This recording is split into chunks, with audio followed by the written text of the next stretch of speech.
The silence was wrong. Harry Potter stood in what remained of the entrance hall, and the absence of sound pressed against his ears like water. No students rushing to class, no portraits bickering, no ghosts drifting through stone, just silence and dust, and the occasional groan of damaged masonry settling into new, broken shapes. 3 days since Voldemort fell. 3 days since the screaming stopped.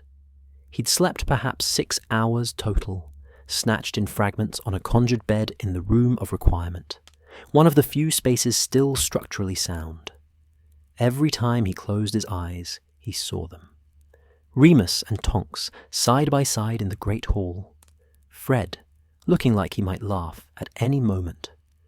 Colin Creevey, so small among the others. 50 names that carved themselves deeper with each remembrance. Mr. Potter? Harry turned. Professor McGonagall, Headmistress McGonagall now, he reminded himself, descended the marble staircase with careful steps. Whole sections of the banister had been blasted away, leaving gaps like missing teeth. Her robes were immaculate, as always, but her face betrayed 3 sleepless nights, identical to his own. "The minister is here," she said quietly. "And Miss Granger. They're waiting in my office. What's left of it?" Harry nodded, following her up the damaged staircase. His hand instinctively touched his wand. He'd been doing that constantly, checking, confirming. The Elder Wand lay in Dumbledore's tomb where it belonged, but his old Holly Wand felt right in his palm. Familiar. Hi. They passed the stone gargoyle, cracked vertically down the middle but still functional, and ascended the spiral staircase. The headmistress's office had survived better than most of the castle. A few portrait frames hung empty, their occupants visiting paintings elsewhere, spreading news through their eternal network. But Dumbledore's portrait was present, watching with those sharp blue eyes as Harry entered. Kingsley Shacklebolt stood by the window, his tall frame silhouetted against morning light that filtered through spelled-clean glass. Hermione sat in one of the chairs before McGonagall's desk, a stack of parchment already spread across her lap. She looked up as Harry entered, offering a tired smile. "Harry, finally." "Been busy," he said, taking the seat beside her. Aura's found another hidden passage in the dungeons. Someone had been living there, Death Eater by the look of it, but long gone. "That makes 4 bolt holes we've discovered," Kingsley said, turning from the window. His voice carried the deep exhaustion of a man who'd been temporary Minister of Magic for 72 hours, and was quickly learning what that meant. 4 places where they hid, waited, watched. Makes you wonder how many we haven't found. McGonagall settled behind her desk with a soft sigh. "The castle has more secrets than any of us know. Dumbledore himself said he never learned them all." She glanced at the portrait. "Isn't that right, Albus?" Dumbledore's painted form stirred. "Quite right, Minerva. Hogwarts keeps her mysteries close. Though I suspect she'll be more forthcoming with you.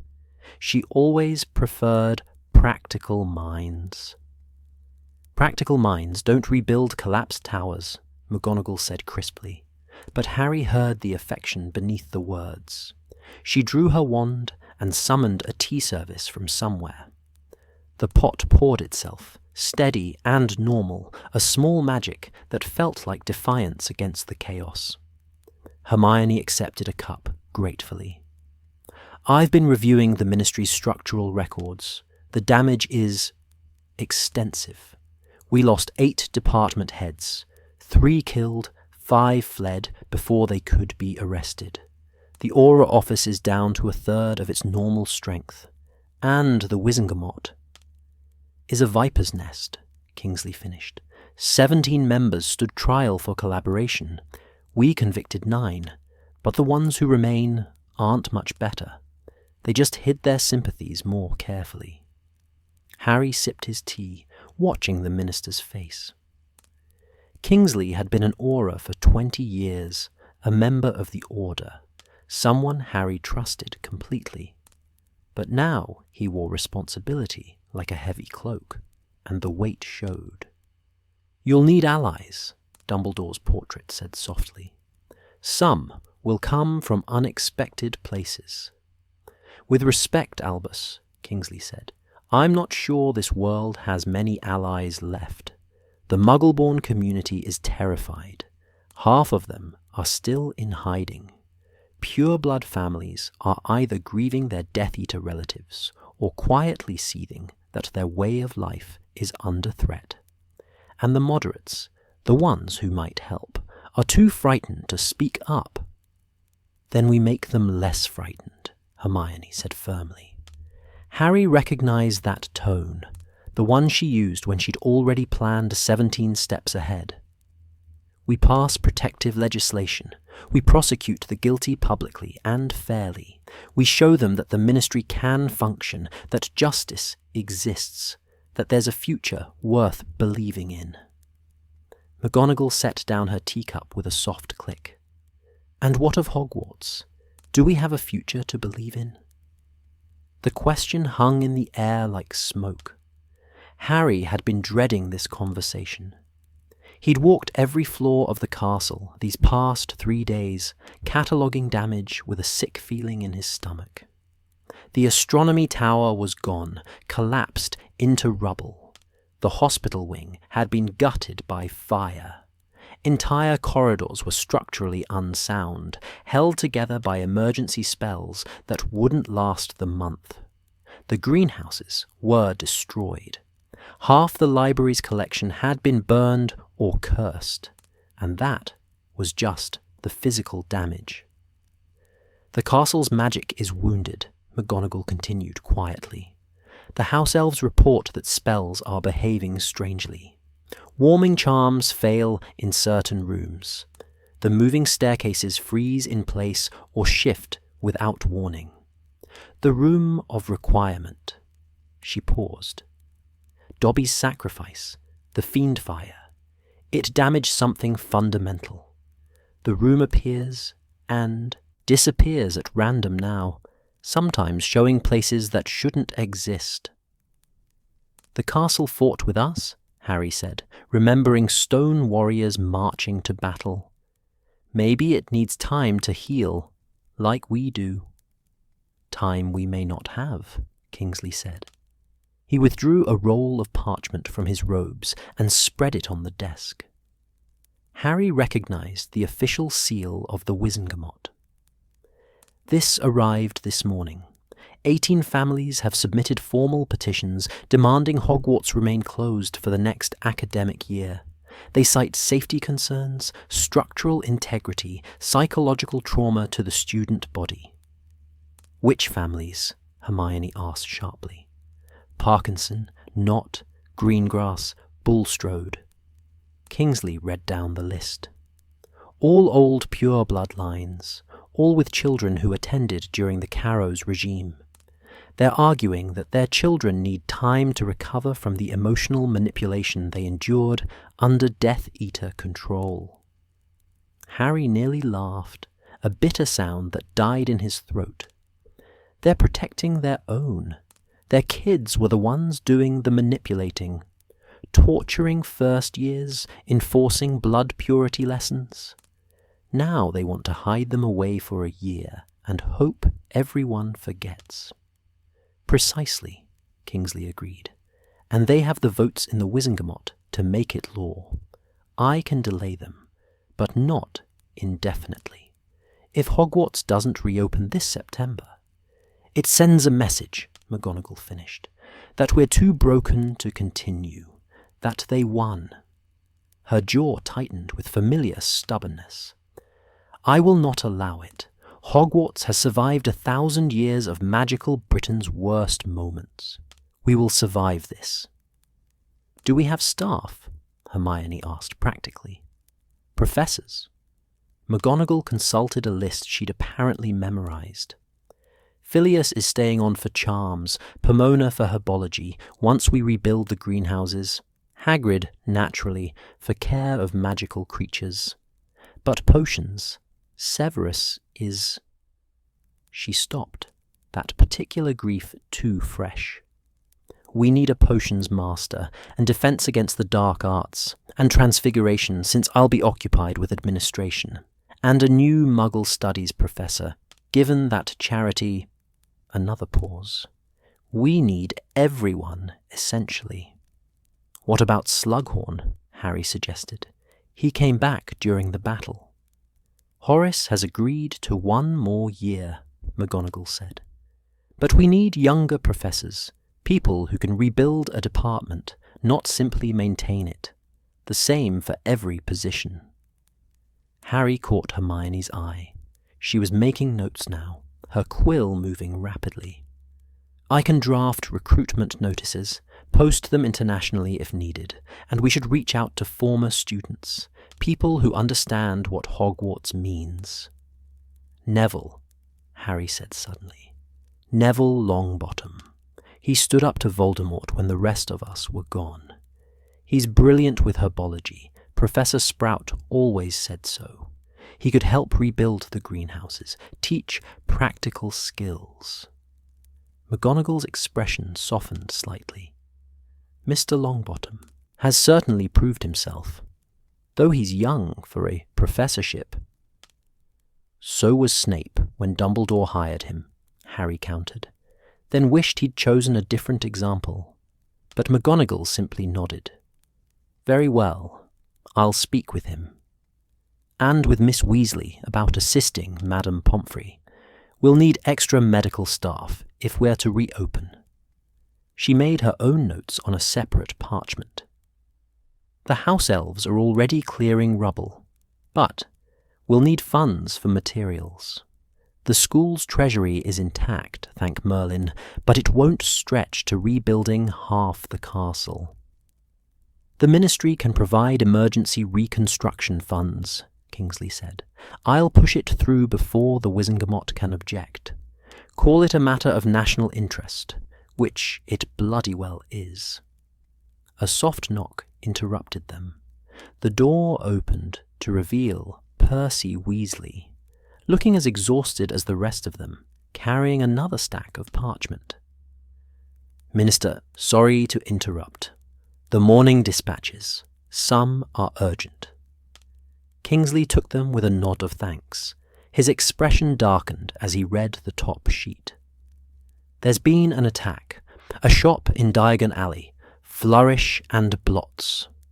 Someone threw a cursed firebomb through the window last night. The owner is in St. Mungo's. What kind of curse? Hermione asked. Dark. Very dark. The auras are calling it deathy to work. Kingsley's voice was grim. And there's more. Anonymous letters sent to 7 Wizengamot members this morning. I'll spare you the exact wording, but the message is clear. The old ways will return. The phoenix cannot burn forever. The room went cold. Harry felt his hand move to his wand again. They're regrouping. The ones who got away. Or the ones who stayed hidden, Kingsley said. Not every Death Eater had the dark mark. Some were sympathizers, supporters, people who believed, but never formally joined. They're still out there, watching, waiting. Then we root them out, Harry said flatly. The Aura Office is understaffed and overwhelmed, Kingsley interrupted gently. Harry, I need you to understand what I'm about to ask. The Ministry is barely functional. I have department heads who don't trust each other, auras who are traumatized from the war, and a Wizengamot actively working against reform. I need people I can trust in positions of power. Harry's stomach sank. He knew where this was going. I want you to become head aura, Kingsley said. Not in a few years, not when you've earned it through experience. Now. You've led armies, Harry. You've made impossible decisions and survived. the auras who remain, they'd follow you, and we need that unity. I'm 18, Harry said weakly. I never even finished Hogwarts. You defeated the darkest wizard in a century, Kingsley countered. Twice, technically. Your age doesn't matter, your experience does. And frankly, I need someone in that position who I know won't be compromised or corrupted. Harry looked at Hermione. She gave him that small, sad smile that meant you know this is right, even if you hate it. What about aura training? He asked. There's a reason it takes 3 years. I'll assign you a senior aura as an advisor, Kingsley said. Robard survived the war, barely. He can handle the technical aspects while you provide leadership. It's not ideal, but nothing about this situation is ideal. McGonagall spoke before Harry could respond. Mr. Potter, I won't pretend to advise you on ministry matters, but I will say this. You've never backed down from responsibility, even when it cost you dearly. Whatever you decide, do it for the right reasons. Not guilt, not obligation, but genuine belief in the choice. Harry closed his eyes. 3 days ago, he'd hoped, foolishly, naively, that Voldemort's death meant rest, peace, a chance to be just Harry, not the boy who lived, or the chosen one, or any other title that hung around his neck like millstones. But Flourish and Blots were burning, anonymous threats were arriving, and somewhere out there, darkness was regrouping, ready to strike at the fragile, wounded world they'd bled to save. He opened his eyes and met Kingsley's gaze. I'll do it, on one condition. Name it. Hermione becomes my second in command. She's the smartest witch I know, and she sees things I miss. If I'm making decisions that affect people's lives, I need someone who'll tell me when I'm wrong. Hermione's eyes widened. Harry, I was planning to focus on legislation, reform work. You can do both, Harry said firmly. You always do. And the Aura Office needs someone who understands the law, who can make sure we're doing this right. Not like before, not like Crouch Senior and his authorized unforgivables madness. We have to be better. Kingsley looked between them, then smiled. The first genuine smile Harry had seen from him in days. Agreed. Miss Granger, you'll be Deputy Head Aura, with special authority over policy and legal compliance. Between the two of you, we might actually rebuild something worth protecting. Then we have a plan, McGonagall said, though her voice carried a tremor of exhaustion. Or the beginning of one. Hogwarts reopens September 1st. The Ministry begins reconstruction and reform immediately. And we face whatever comes next with our eyes open and our wands ready. Dumbledore's portrait stirred again. If I might offer one observation, the castle's portraits have been quite active these past days. We see things, hear things, whispers in empty corridors, shadows that don't belong. Whatever damaged Hogwarts' magic, I don't believe it's finished settling. Be careful, Minerva. The castle may reveal more than any of us expect. An uneasy silence followed that warning. Then Hermione, ever practical, gathered her parchments and stood. Right. I'll draft the recruitment notices and start reviewing ministry personnel files. Harry, we should meet this afternoon to discuss aura assignments. Who stays, who goes, who needs training? I'll speak with Neville and Ginny, McGonagall said, rising as well, and survey the castle's damage more thoroughly. Phileas believes he can stabilize the staircases by next week, but we'll need to prioritize repairs. They filed out, leaving Harry alone with Kingsley for a moment. The minister clasped his shoulder. You didn't ask for this. No one did, Harry replied. But here we are.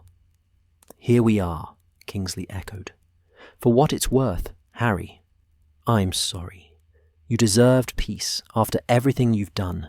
You all did."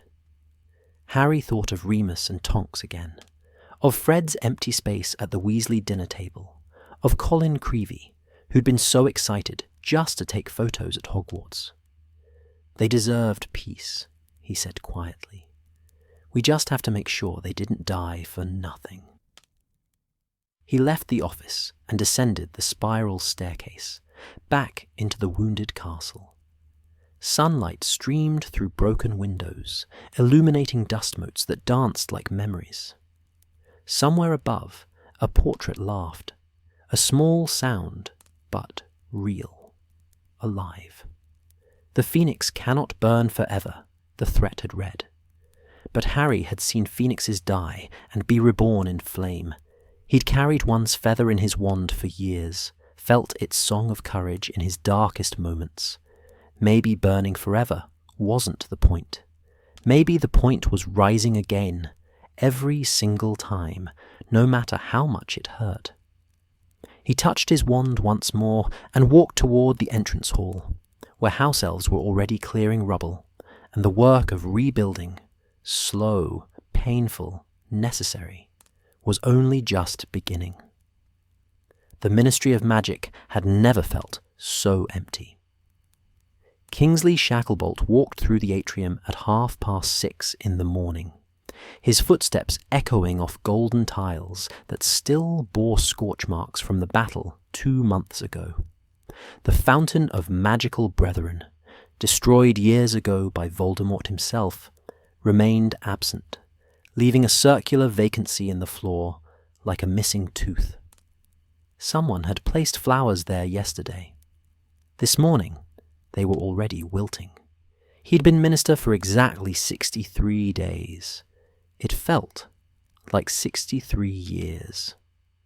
The golden gates stood open, half of them jammed that way after cursed hinges had fused during the Death Eater's final stand. Workers would repair them eventually, when eventually became something the ministry could afford to think about. For now, they remained frozen in their twisted positions, a memorial no one had ordered, but everyone understood. Kingsley reached the lifts and stepped inside, pressing the button for Level 2, the Department of Magical Law Enforcement. His department, once. Now it was Harry's responsibility, though the boy, no, the young man, still looked startled every time someone called him Head Auror. The lift descended with its usual rattling pronunciation of floors. Level 2, Department of Magical Law Enforcement, including the Improper Use of Magic Office, Aura Headquarters, and Wizengamot Administration Services. The corridor was already bustling despite the early hour. Aurors arriving for shift change, department heads clutching coffee and folders, administrative staff trying to organize a bureaucracy that had lost half its institutional memory when people fled or died or got arrested. Percy Weasley intercepted him before he reached his temporary office. "Minister, good morning. The 7 o'clock meeting. Everyone's arrived except Hermione Granger.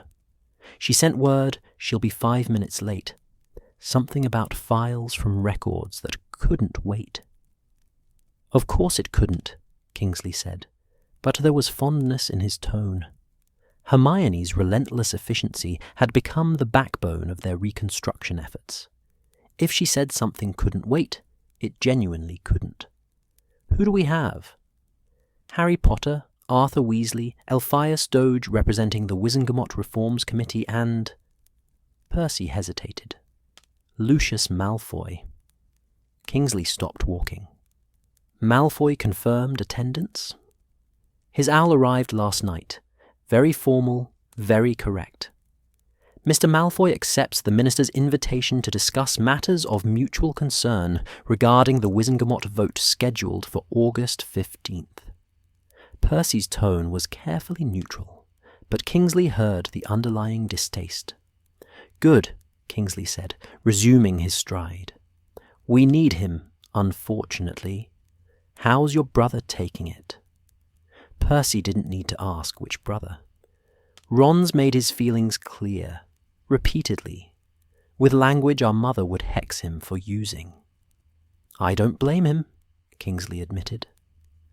They reached the conference room, hastily repurposed from what had been Pius Thickness's office, stripped of its dark artifacts and pretensions. But we're trying to rebuild a government, not fight the war over again. Sometimes that means sitting across from people we'd rather curse. Inside, Harry was already seated, looking uncomfortable in formal robes that Kingsley suspected Hermione had forced him to wear. Arthur Weasley sat beside him, offering quiet encouragement about something.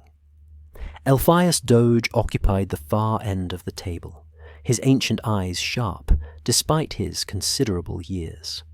And Lucius Malfoy stood by the window, looking out over London with his hands clasped behind his back. He turned as Kingsley entered. The aristocratic features were unchanged, sharp cheekbones, cold grey eyes, silver blonde hair falling past his shoulders. But something essential had shifted. The supreme confidence was gone, replaced by something warier, older. Minister, Malfoy said, inclining his head precisely the correct amount for a pureblood addressing a government official. Not quite a bow. Definitely not submission. Just acknowledgement. Mr. Malfoy, Kingsley replied evenly. Thank you for coming. Did I have a choice? The question was mild, but Harry's hand twitched toward his wand. Yes, Kingsley said simply. You always have a choice. That's rather the point of everything we're trying to do here. Malfoy's expression flickered. Surprise, perhaps, or calculation. He inclined his head again and took a seat across from Harry, maintaining careful distance. The door opened. Hermione swept in, levitating a stack of folders that immediately distributed themselves to each seat. Apologies.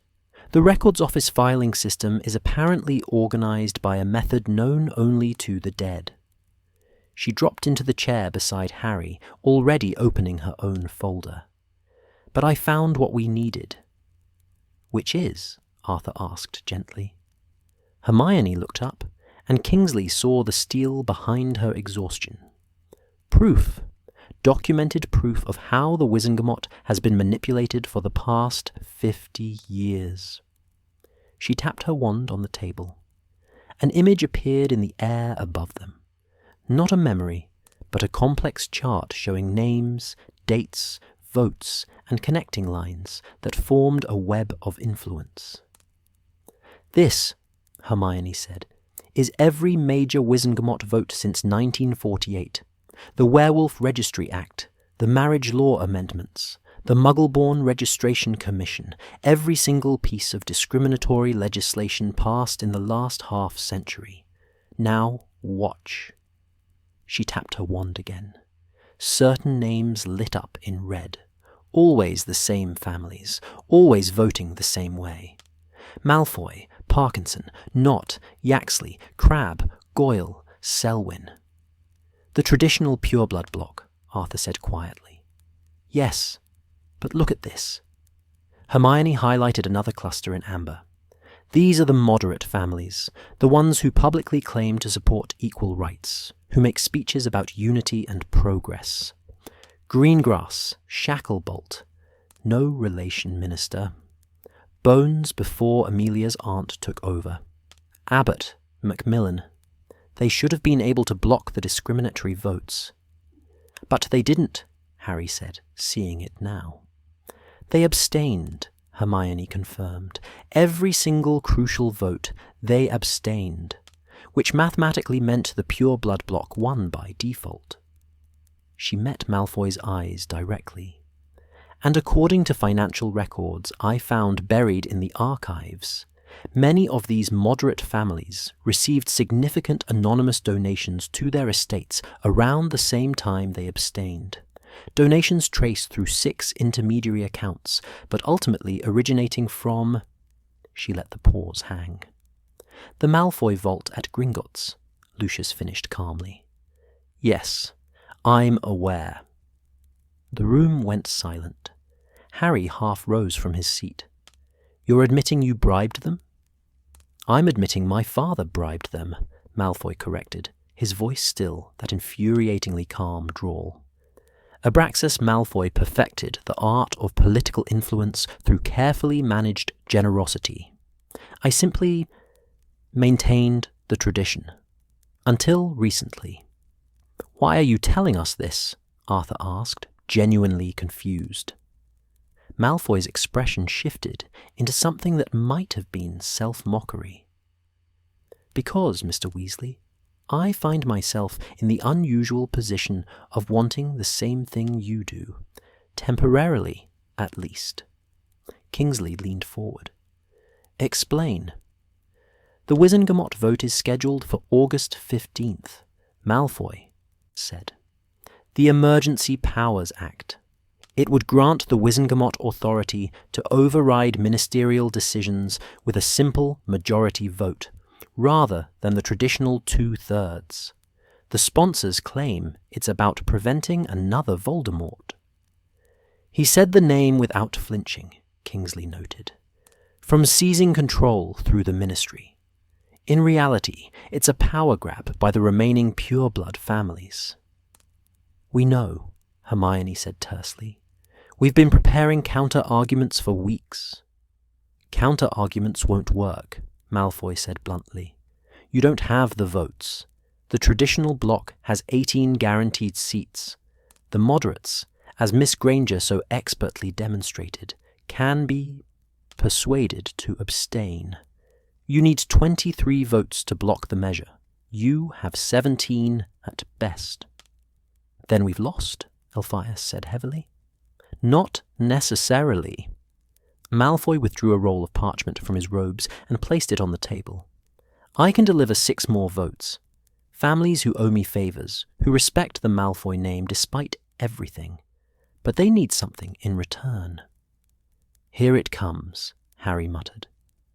Clemency, Malfoy said simply. Not for Death Eaters, not for the truly guilty, but for the children. Teenagers who were marked, coerced, threatened into service. Draco, obviously. But also Crabbe's younger brother, Theodore Nott, Daphne Greengrass's sister. They need their records sealed, their marks acknowledged as made under duress, and protection from public persecution. Hermione's eyes narrowed. You want us to excuse Death Eaters? I want you to distinguish between Antonin Dolohov and a 16-year-old who was told his family would be murdered if he didn't take the mark, Malfoy countered. Surely Miss Granger, of all people, understands nuance in justice. Don't, Harry warned, but Hermione held up a hand. He's not wrong about the principle, she said, though the words seemed to cost her. We've already made distinctions in the trials. Imperious victims, coerced participants, people who provided evidence against others. This would just formalize it. For a price, Arthur added. 6 Wizengamot votes. For a price, Malfoy agreed, without shame. I'm not pretending to be noble, Mr. Weasley. I'm being practical. The pureblood families are regrouping, trying to reclaim their old power. Some of them want restoration. I want to survive. There's a difference. Kingsley studied the man across the table. Lucius Malfoy had spent his life accumulating power, influence, connections, and nearly lost everything when Voldemort returned. His family had survived the trials by the narrowest margin, saved partly by Narcissa's lie to Voldemort and partly by Harry's testimony about Draco's hesitation. Now here he sat, offering to dismantle the very power structure he'd helped build. Why should we trust you? Kingsley asked quietly. You shouldn't, Malfoy said immediately. I wouldn't trust myself if I were you, Minister. But trust isn't required for this particular transaction. I deliver the votes. You provide the clemency protections. Everyone gets what they need. And if you can't deliver? Then the Emergency Powers Act passes, and within 6 months you'll be voted out as minister, Malfoy said bluntly. The Pure Blood Block will install someone more, sympathetic to traditional values, someone like Corbin Yaxley's nephew, or perhaps Thorfinn Rowell's cousin. And all your reconstruction, your reforms, your precious new world, it ends, not with fire this time, with votes and legal language and a return to exactly what you fought to prevent. The truth of it settled over the room like frost. I need to consult with my advisors, Kingsley said finally. Of course. The vote is in 9 days. I'll await your decision. Malfoy stood, smoothing his robes. One more thing, Minister. The Death Eater remnants, the ones sending threatening letters, burning shops in Diagon Alley, they're being funded. Someone with significant resources is bankrolling their activities. Harry was on his feet instantly. Who? I don't know, Malfoy admitted. The Dark Lord kept many secrets, even from his inner circle. But there were always rumours of hidden caches, emergency funds, supporters who never revealed themselves. Someone is activating those networks now. He moved toward the door, then paused. My son is at the manor, under house arrest. He knows some of these people. He might be convinced to share information, if approached correctly. By whom? Hermione asked sharply. Malfoy's grey eyes met Harry's green ones. By someone he respects. Someone he owes a life debt to, perhaps. Then he was gone, leaving only the faint scent of expensive cologne and political calculation. I need to hex something, Harry announced to the room. Get in line, Arthur muttered. Hermione was already making notes. He's right about the votes. I've run the numbers a dozen different ways. We're short. If the Emergency Powers Act passes, every reform we've proposed becomes vulnerable. They could dismantle the Muggleborn Rights Restoration Act, reinstate the Werewolf Registry, reverse the Azkaban reforms. Could we find other votes? Elphias asked. Perhaps the foreign representatives don't have voting rights on domestic legislation, Hermione finished. No. If we want to block this, we need those 6 votes, which means we need Malfoy's cooperation. I don't like it, Harry said flatly. Neither do I, Kingsley agreed. But I didn't like a lot of things we did during the war, and we did them anyway because the alternative was worse. This is the same calculation. Is it? Arthur's voice was soft but intense.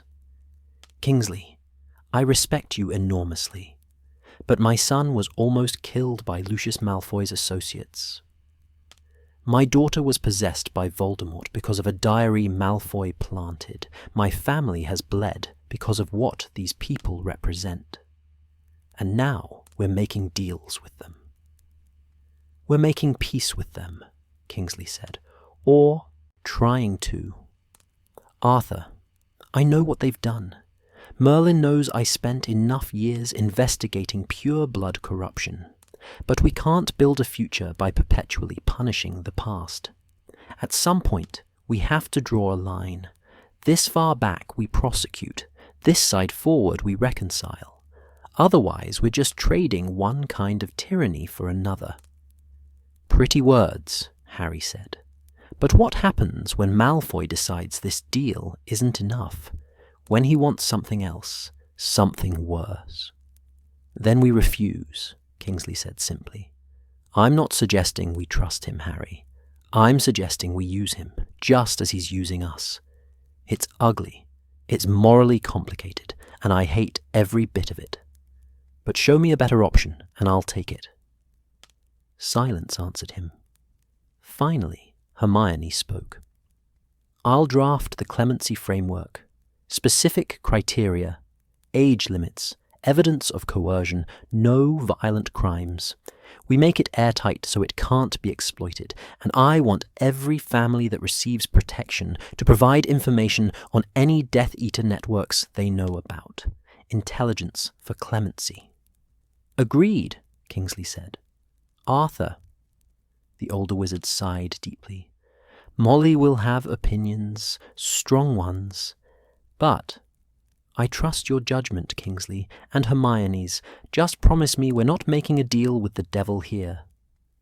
We already made that deal when we accepted Snape as a spy, Harry said quietly, and it saved all our lives. The parallel settled uncomfortably. Right, Kingsley said, standing. Percy, draft a response to Malfoy. Formal, cautious, agreeing to negotiate terms. Hermione, start on that clemency framework. I want to see it by tomorrow morning. Arthur, spread word quietly among your contacts in the Wizengamot. Let them know we're close to blocking the Emergency Powers Act. Build momentum. And me? Harry asked. Kingsley met his eyes. Go to Malfoy Manor. Talk to Draco. Find out what he knows about who's funding these attacks. We need to cut off that money supply before they escalate from burning shops to killing people. You want me to interrogate Draco Malfoy? I want you to talk to someone who might actually tell you the truth, Kingsley corrected. You saved his life, Harry. Twice. That means something, even to a Malfoy. Use it. Harry's expression suggested he'd rather face another basilisk, but he nodded. They filed out, leaving Kingsley alone in the conference room. He returned to the window where Malfoy had stood, looking out over London. Somewhere out there, children were going to school. People were falling in love. Families were having dinner. Normal life continuing obliviously while wizards in a hidden ministry tried to prevent the world from sliding back into darkness. His desk was piled with urgent matters. The Azkaban reform proposal needed his signature. The Goblin Liaison Office was threatening strikes over new security measures. 17 department heads needed appointments. The Wizengamot had 6 other pieces of pending legislation, each with its own political minefield. And somewhere in Diagon Alley, someone was planning the next attack, funded by mysterious benefactors with deep pockets and deeper grudges. The old ways will return, the threat had promised. Not if I can help it, Kingsley said to the empty room. His wand lay on the table. He picked it up, feeling its familiar weight. He'd been an Auror for 2 decades before becoming minister. Part of him missed the simplicity of tracking dark wizards, kicking down doors, solving problems with spellwork rather than politics. But this was his battlefield now. Votes instead of curses.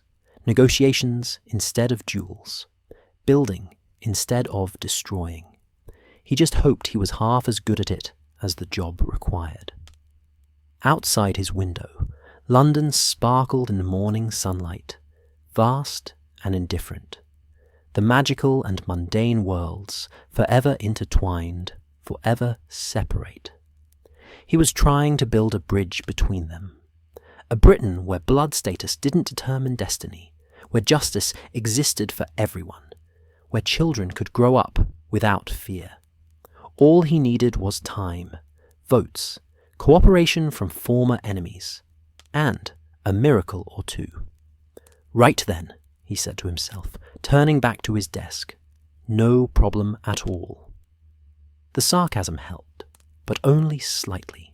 He had 9 days to save the future. Again.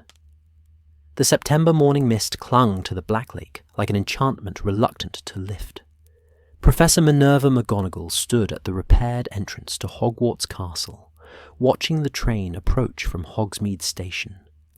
Behind her, the castle rose against grey Scottish skies, still wounded, still healing, but standing. 4 months since the battle, 4 months of reconstruction that had felt like 4 years. She'd been headmistress for 123 days, and this was the moment that would define whether those days had meant anything at all. "They're coming," Professor Flitwick said quietly, ascending the steps to stand beside her. His voice carried a tremor of emotion he didn't bother hiding. "I can see the carriages, not as many as usual, but they're coming." Minerva nodded, not trusting her own voice yet. Through the morning haze, she could make out the horseless carriages, except they weren't horseless anymore, not for those who'd seen death, winding their way up the path. Behind them came a smaller group, students who'd chosen to walk rather than ride, perhaps needing the extra time to prepare themselves for their return. "How many?" she asked. Flitwick consulted a roll of parchment. 247, down from 412 last year. Nearly half gone. Families are too frightened to send their children back. Students were too traumatized to return. First years whose parents had decided homeschooling was safer than the castle, where a battle had been fought mere months ago. "It's enough," Minerva said firmly. "It has to be enough." Hagrid emerged from his hut, already dabbing at his eyes with a tablecloth-sized handkerchief. Behind him, Fang barked excitedly at the approaching carriages. The groundskeeper had worked himself nearly to exhaustion these past months, clearing rubble, replanting gardens, coaxing magical creatures back to grounds they'd fled during the battle. The first carriage pulled up. The door opened. Ginny Weasley stepped out, followed by Luna Lovegood. Both girls, young women now, Minerva corrected herself, wore Hogwarts robes with their house colours, but something essential had changed in them. They moved with the careful awareness of people who'd seen too much, survived too much. "Professor McGonagall," Ginny said, managing a smile that didn't quite reach her eyes. "The castle looks good." "It looks like it fought a war," Luna said dreamily, "but not unkindly. The Nargles have been very busy helping it heal. I can see them in the stones." More carriages arrived. Dennis Creevey climbed out, noticeably alone. His brother's absence, a wound that would never fully close. Ernie Macmillan and Hannah Abbott emerged together, Hannah immediately reaching for Ernie's hand. Seamus Finnegan and Dean Thomas, both looking older than their 18 years. And then, from a carriage near the back, Draco Malfoy stepped into the morning light. The effect was immediate. Conversations stopped. Students who'd been laughing went silent. Dennis Creevey's face hardened into something cold and angry. Draco stood very still, his mother's travel cloak wrapped around his Hogwarts robes. He didn't look at anyone. He simply waited, as if expecting hexes or curses or worse. Minerva descended the steps. "Mr. Malfoy, welcome back to Hogwarts." The words cost her more than she'd expected. This boy, this young man, had let Death Eaters into the castle in his 6th year, had stood by while Dumbledore died, had been part of the machine that had terrorized her school for a year. But he'd also hesitated when ordered to identify Harry, had thrown Harry his wand during the final battle, and he'd testified quietly and thoroughly about the Death Eater networks his father had known, information that had led to 17 arrests. Harry had requested his return.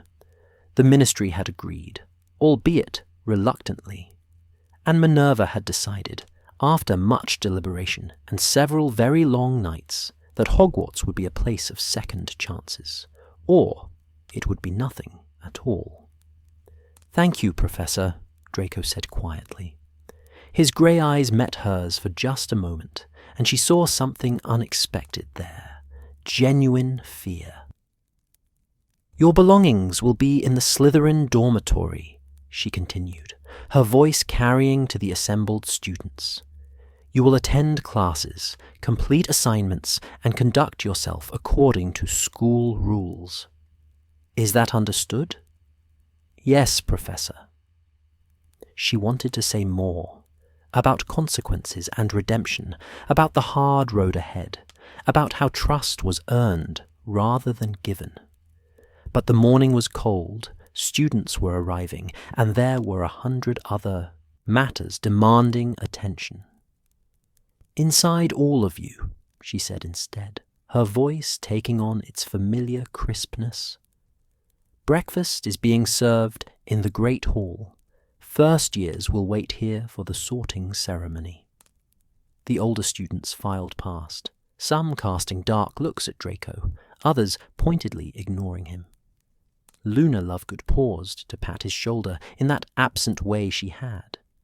"The Raxperts have been particularly vicious to you, haven't they? But they clear eventually, usually." Then she drifted inside, leaving Draco looking even more confused than before. "Bloody hell," Hagrid muttered. "Never thought I'd see the day." "Nor I," Minerva admitted. "But here we are." The first years arrived last, a cluster of nervous 11-year-olds shepherded by Neville Longbottom. Seeing him in teaching robes still startled Minerva, but he wore them with a quiet confidence that would have made his parents proud. "Professor McGonagall," Neville said, that slight stammer nearly gone now. 42 first years, all present and accounted for. A bit of seasickness from the boats, but nothing serious. 42. Usually there were at least 60. "Thank you, Professor Longbottom," she said, and watched him flush with pleasure at the title. "Take them to the antechamber. We'll begin the sorting in 15 minutes. As Neville led the first years inside, Minerva allowed herself one last look at the grounds. The Whomping Willow had been damaged, but survived, its branches already growing back with characteristic violence.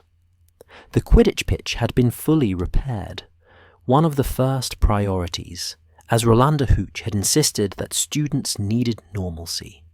And for many students, normalcy meant flying.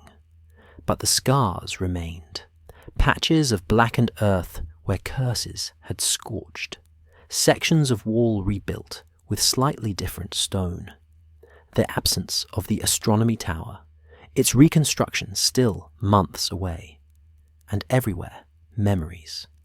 Remus Lupin dueling Dolohov on these steps. Fred Weasley laughed even as explosions rocked the castle. Neville Longbottom standing with the sword of Gryffindor, facing down Voldemort himself.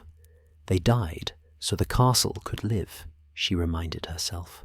So students could return. So magic could continue. "Right then," she said aloud, straightening her robes. "Let's give them a school worth coming back to." The Great Hall had been restored as closely as possible to its former glory. The enchanted ceiling showed grey September clouds, accurate to the weather outside. 4 long house tables stretched across the floor, though only half the usual benches had been set out. No point pretending they had more students than they did. The staff table seemed emptier too. Dumbledore's chair remained vacant. Minerva had moved to the headmistress's seat at the centre, but she couldn't bring herself to fill his place with another professor. Severus Snape's absence was another wound, complicated and raw. The portrait in her office still wouldn't speak to anyone, except to deliver cryptic warnings about instability in the castle's protective enchantments. But there were new faces too. Neville sat near Pomona Sprout, the two of them already deep in discussion about greenhouse schedules. Aurora Sinistra had survived. though she'd needed 3 months at St. Mungo's to recover from curse damage. And at the far end, looking distinctly uncomfortable in formal robes, sat Andromeda Tonks, teaching Muggle studies in honour of Charity Burbage and her daughter Nymphadora. The students filed in with unusual quietness. Usually the start of term feast involved laughter, shouting across tables, and friends reuniting after summer holidays. Tonight there was subdued conversation, careful glances, and the weight of too many empty seats. Minerva waited until everyone was settled, then stood. The hall went silent immediately. "Welcome," she said, her voice carrying through the enchanted space. "Welcome back to Hogwarts. For our new students, welcome home. For our returning students, welcome home again." She paused, gathering her thoughts. She'd prepared a speech, something about resilience and hope and moving forward. But standing here, looking out at faces too young to have seen war, but too old to have avoided it, the prepared words felt hollow. "This castle," she began again, "has stood for over 1,000 years. It has weathered wars, dark wizards, political upheaval, and more student pranks than any structure should reasonably survive." A ripple of uncertain laughter. 4 months ago, it withstood its greatest test yet. Many of you were here, some of you fought.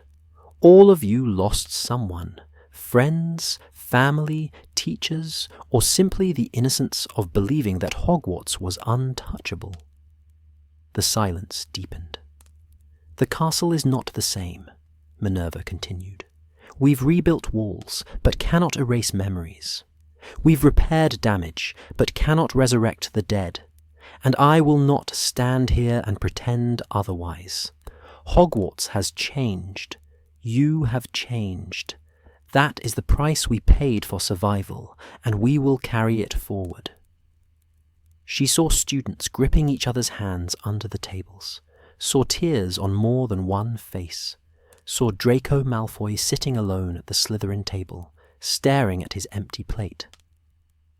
"But," she said, letting the word ring out, "Hogwarts still stands. The house elves still prepare feasts. The portraits still gossip in their frames. The staircases still move. The suits of armour still clank. And somewhere in the dungeons, Peeves is undoubtedly planning his next act of creative chaos." More laughter now, genuine this time. "We are here," Minerva said firmly. "That is what matters. We are here. We are learning. We are living. Every student in this hall, every professor at this table, every ghost drifting through these corridors. We are all proof that Hogwarts endures, that magic endures, that hope, no matter how battered, endures." She drew her wand and pointed it at the doors. They swung open to reveal the first years, small and terrified and impossibly young. "And now," she said, allowing warmth to colour her voice, "we welcome the newest members of our family. Because Hogwarts is not simply a castle or a school. It is a home, and every home needs new voices, new laughter, new possibilities." Neville led the first years to the front, the sorting hat perched on its familiar stool. As the children lined up, Minerva caught Neville's eye and nodded. He'd come so far from the nervous boy who could barely remember his own name. The hat stirred. Then, unexpectedly, it began to sing. Not its usual sorting song, but something new. "I've sat upon 1,000 heads, seen wars and peace and hope and dreads, but never have I felt such pain as when I thought I'd sing in vain." 4 months ago, this hall was torn by darkness deep and battle-worn. I wondered if I'd sort again, or if my song would end in pain. But here you stand, both old and new, Gryffindor red and Ravenclaw blue, Hufflepuff gold and Slytherin green, the bravest sight I've ever seen. So come, young ones, Don't be afraid. The houses need the bonds we've made, for courage, wit, and loyalty true, and ambition bright. We've room for you. The castle stands, the magic strong, and to these halls you now belong. So let me sort you one by one, and prove that hope has truly won. The hat fell silent. For a long moment, no one moved. Then someone, Minerva thought it might have been Ginny Weasley, started clapping. Others joined, and within seconds the entire hall erupted in applause. The first years looked bewildered, but pleased. "Abbot! Marcus!" Minerva called, reading from the list Flitwick had prepared. A small boy with unruly brown hair stumbled forward. The hat dropped over his eyes. "Hufflepuff!" The Hufflepuff table exploded with cheers, louder than necessary perhaps, but genuine. Marcus Abbott ran to join them, beaming. One by one, the first years were sorted. Each house made a point of welcoming their new members enthusiastically, loudly, proving they were still alive and still proud. Fortescue Amanda, Ravenclaw, Goyle, Martin. A hush fell. The younger brother of Gregory Goyle, who'd died in the Fiendfire during the battle, stood frozen at the front of the hall. Minerva saw the fear in his eyes, the expectation of rejection. Saw the Slytherin table tense, waiting to see if they'd be allowed this reminder of their house's darkest member. The hat took longer than usual. Finally. Slytherin. Martin Goyle walked slowly to the Slytherin table. For a horrible moment, Minerva thought no one would make room for him. Then Draco Malfoy stood and pulled out the seat beside him. "Come on then, before the food gets cold." Other Slytherins shifted, making space. Not warmly, not enthusiastically, but accepting. It was enough. The sorting continued. When the last first year, Zabini, Lucia, Slytherin, had joined her house, Minerva felt exhaustion threatening to overwhelm her. But there were rituals to complete, traditions that mattered. "Before we begin the feast," she said, "I must address the restrictions currently in place. The Forbidden Forest remains absolutely off limits. The centaurs have made it clear they need time to recover from the battle's aftermath. The third-floor corridor is closed for structural repairs, and the Room of Requirement," she paused, "is currently unstable. It appears and disappears without a pattern. Until we understand why, it is not to be approached or entered under any circumstances. Students found violating these rules will face immediate expulsion." That got everyone's attention. Minerva never threatened expulsion lightly.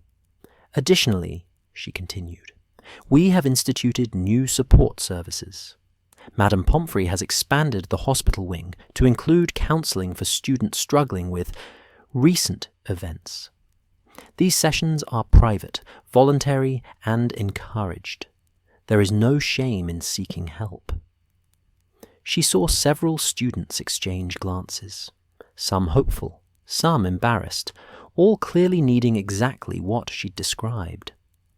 "Finally," she said, "I want to make something absolutely clear.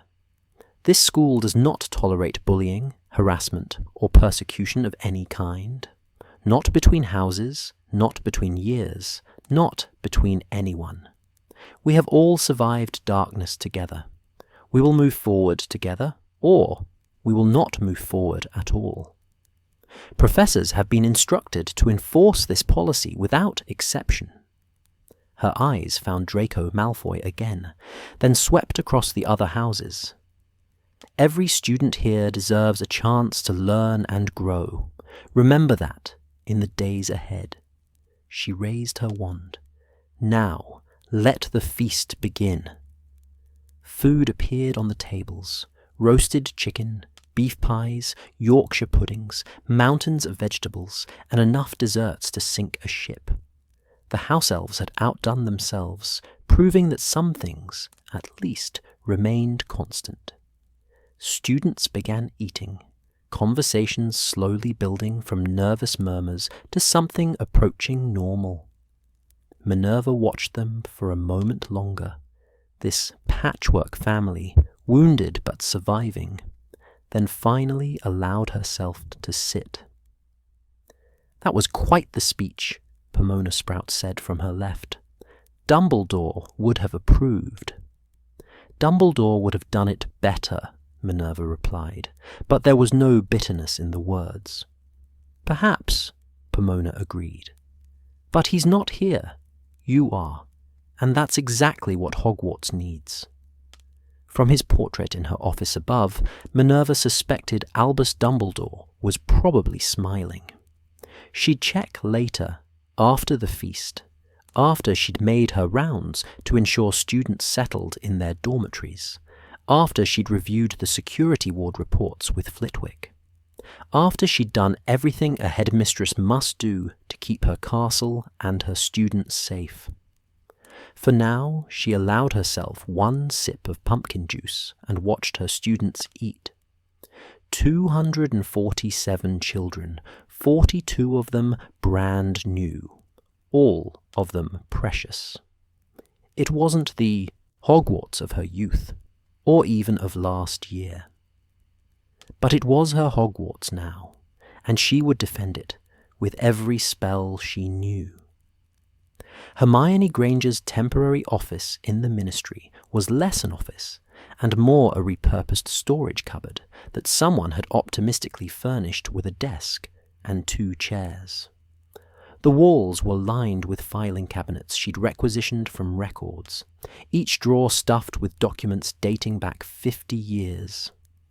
A single window overlooked the atrium, though overlooked was generous.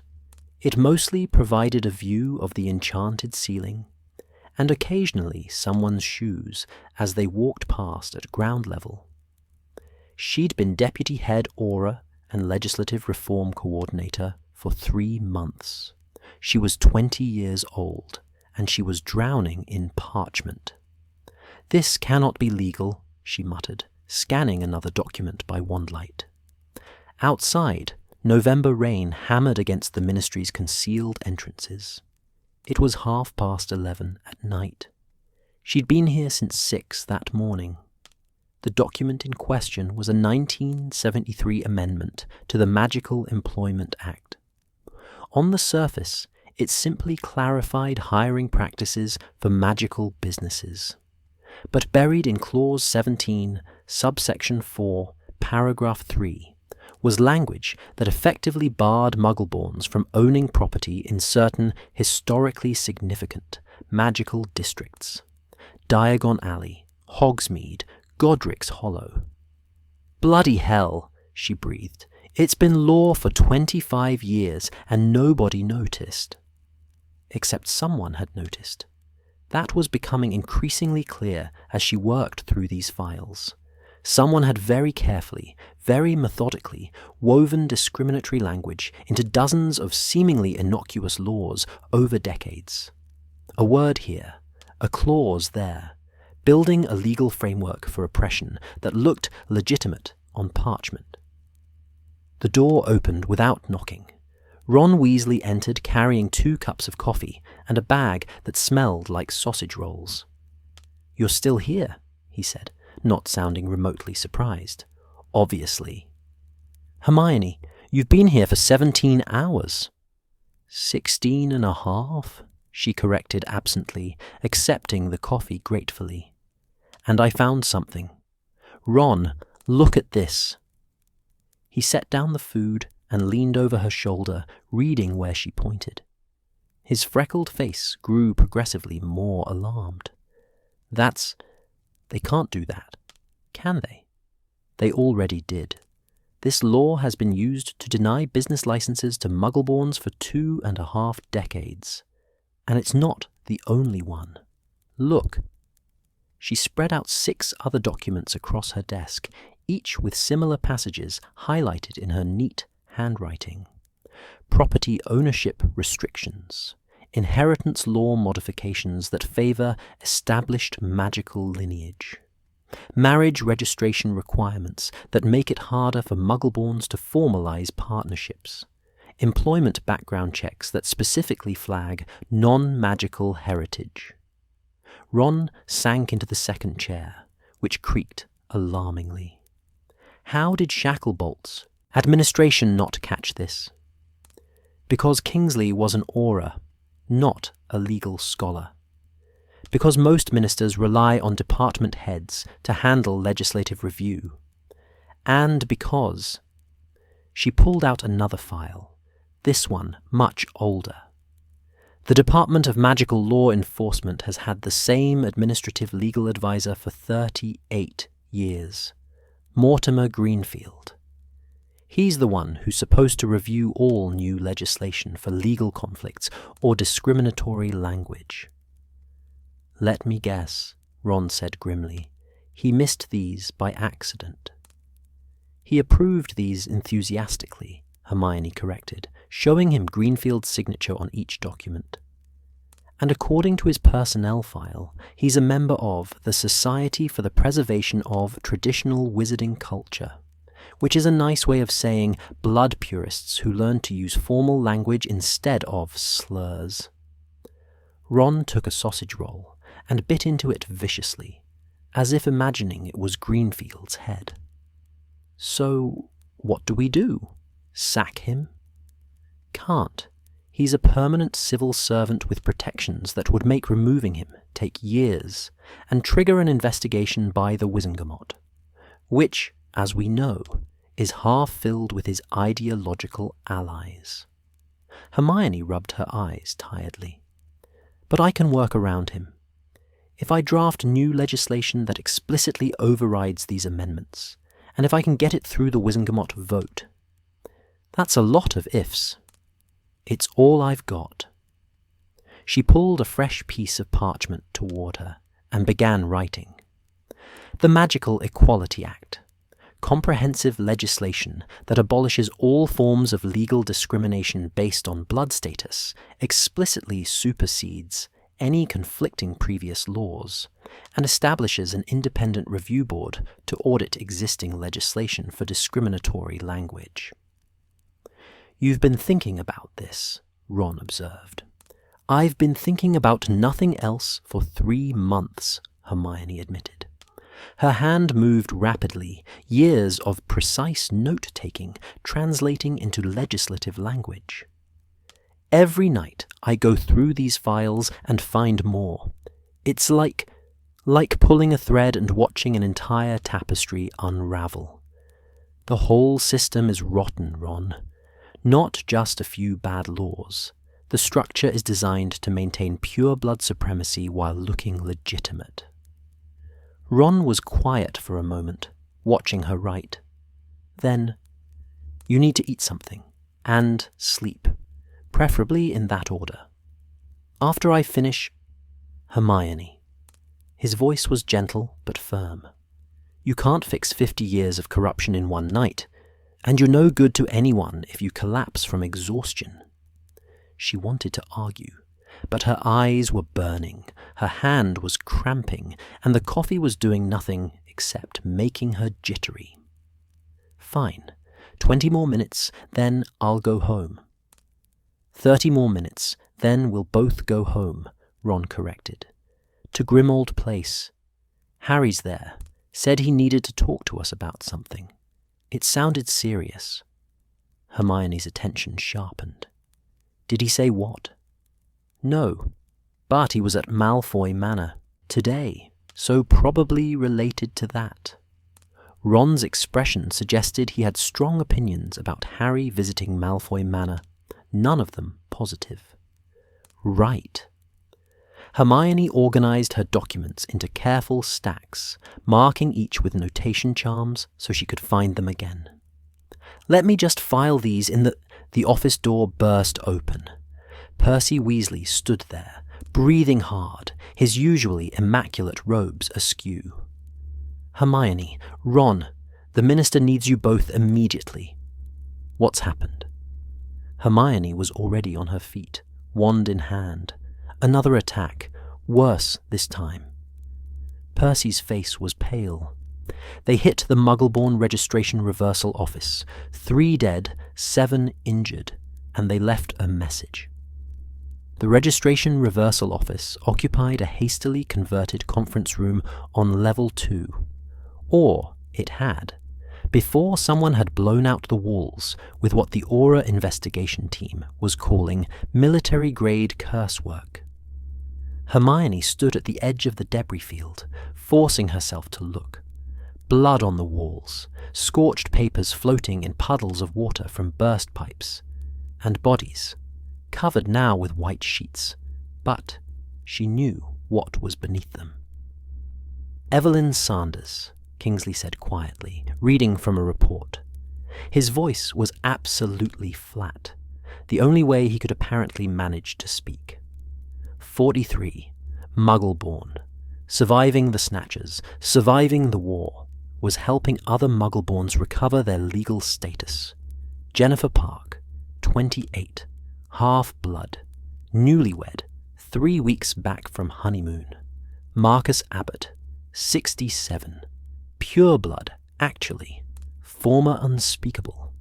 I worked here because he believed in the cause. Witnesses? Harry asked. He'd arrived minutes after them, still in his Auror robes, looking like he hadn't slept in days. 2. Both were hit with memory charms after seeing the attackers. We've got people from the spell damage ward trying to recover what they saw, but... Kingsley gestured helplessly. Strong charms, professional work. Hermione moved closer to the wall, where black paint spelled out words in letters 3 feet high. The mud will be cleansed, the phoenix will fall. The old order returns. Beneath the message, someone had painted a crude serpent wrapped around a skull. Not quite the dark mark, but close enough to make the intent clear. "They're escalating," Ron said, staring at the message with barely controlled fury. "Shops, threatening letters, now this. They're killing people." 3 people, Harry said. His voice was dangerous. 3 people doing nothing except trying to help others recover their legal rights. Where the hell were the security wards? "Disabled," Kingsley said heavily. "Someone with inside knowledge. The wards protecting this office were keyed to allow Ministry personnel through. The attackers used stolen identity tokens to bypass them completely." Hermione's mind raced. Stolen from whom? That's what we're trying to determine. At least 15 tokens have gone missing from various departments in the past 2 months. We thought they were just careless employees losing their badges, but... Kingsley gestured at the destruction. This was planned, carefully, by people who understand Ministry security protocols. Inside job, Ron concluded. Has to be.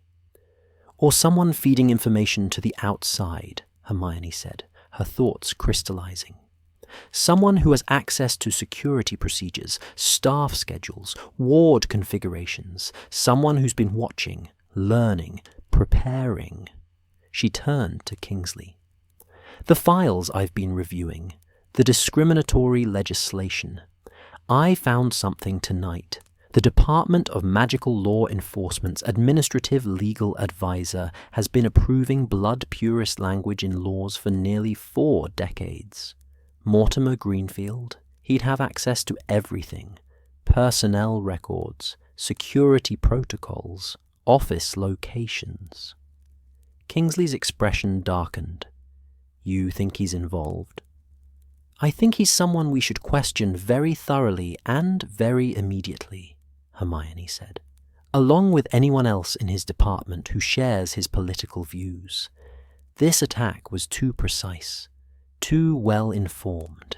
They knew exactly when the office would be occupied, exactly where the wards were weakest, exactly how to bypass security. That's not luck, that's intelligence. Harry was already moving toward the door. "I'll bring him in for questioning." "No." Kingsley's voice carried command weight. "If we arrest a senior ministry official without ironclad proof, we'll trigger exactly the kind of political crisis we can't afford. The pure-blood faction in the Wizengamot will scream persecution, and we'll lose any chance of passing Hermione's reform legislation."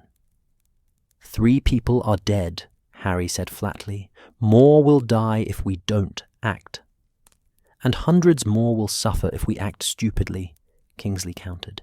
"Harry, I know you want to kick down doors. Merlin knows I want to as well.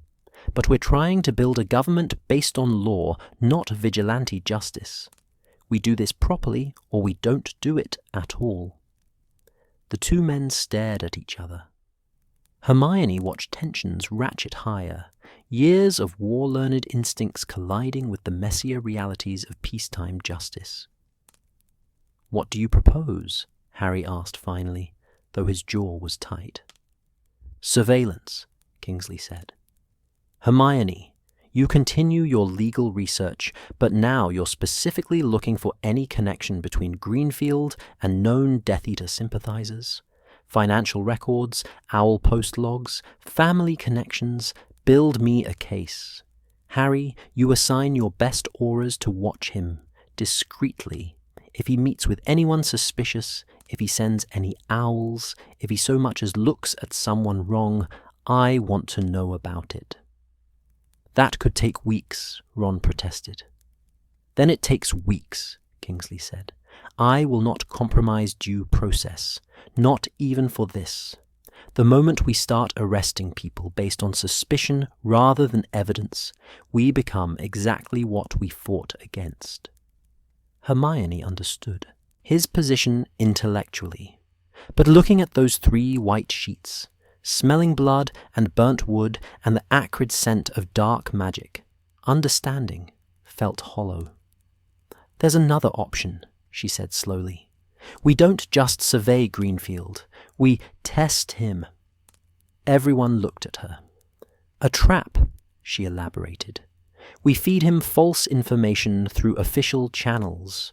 Information about a fictional high-value target, something the Death Eater remnants would definitely want to attack. If he's the leak, he'll pass it along. And when the attackers show up, we'll be waiting." Harry's eyes lit with recognition. "Like when we used the prophecy to lure Death Eaters to the Department of Mysteries." "Except this time we're prepared," Hermione said. "And this time we're not 15-year-olds acting on partial information. We control every variable. We choose the location, the timing, the response. We turn their intelligence network against them." Kingsley was silent, considering. "It's risky." "Everything is risky," Hermione countered. "But sitting here filing reports while they kill people, one office at a time, that's not risk management, that's cowardice." The word hung in the air like an accusation. "She's right," Ron said quietly. "We need to be smart, yeah, but we also need to act. These people are terrorists. They're murdering civil servants. We can't wait for them to strike again and hope we've built a legal case by then." Kingsley looked at the painted message on the wall, then back at his team. 3 young people, barely adults, who'd already fought one war and now found themselves fighting another. This one waged with bureaucracy and secrecy instead of open battle. "Draft the operational plan," he said finally. "Every detail. I want to see contingencies for every possible outcome. And Hermione, keep digging into those files. If Greenfield is our leak, I want evidence that will stand up in the Wizengamot trial. Not suspicions, not theories, proof." "You'll have it," Hermione promised. "One more thing," Kingsley added. "This stays between us. And I mean only us. We don't know how deep the infiltration goes. Could be one person, could be a network.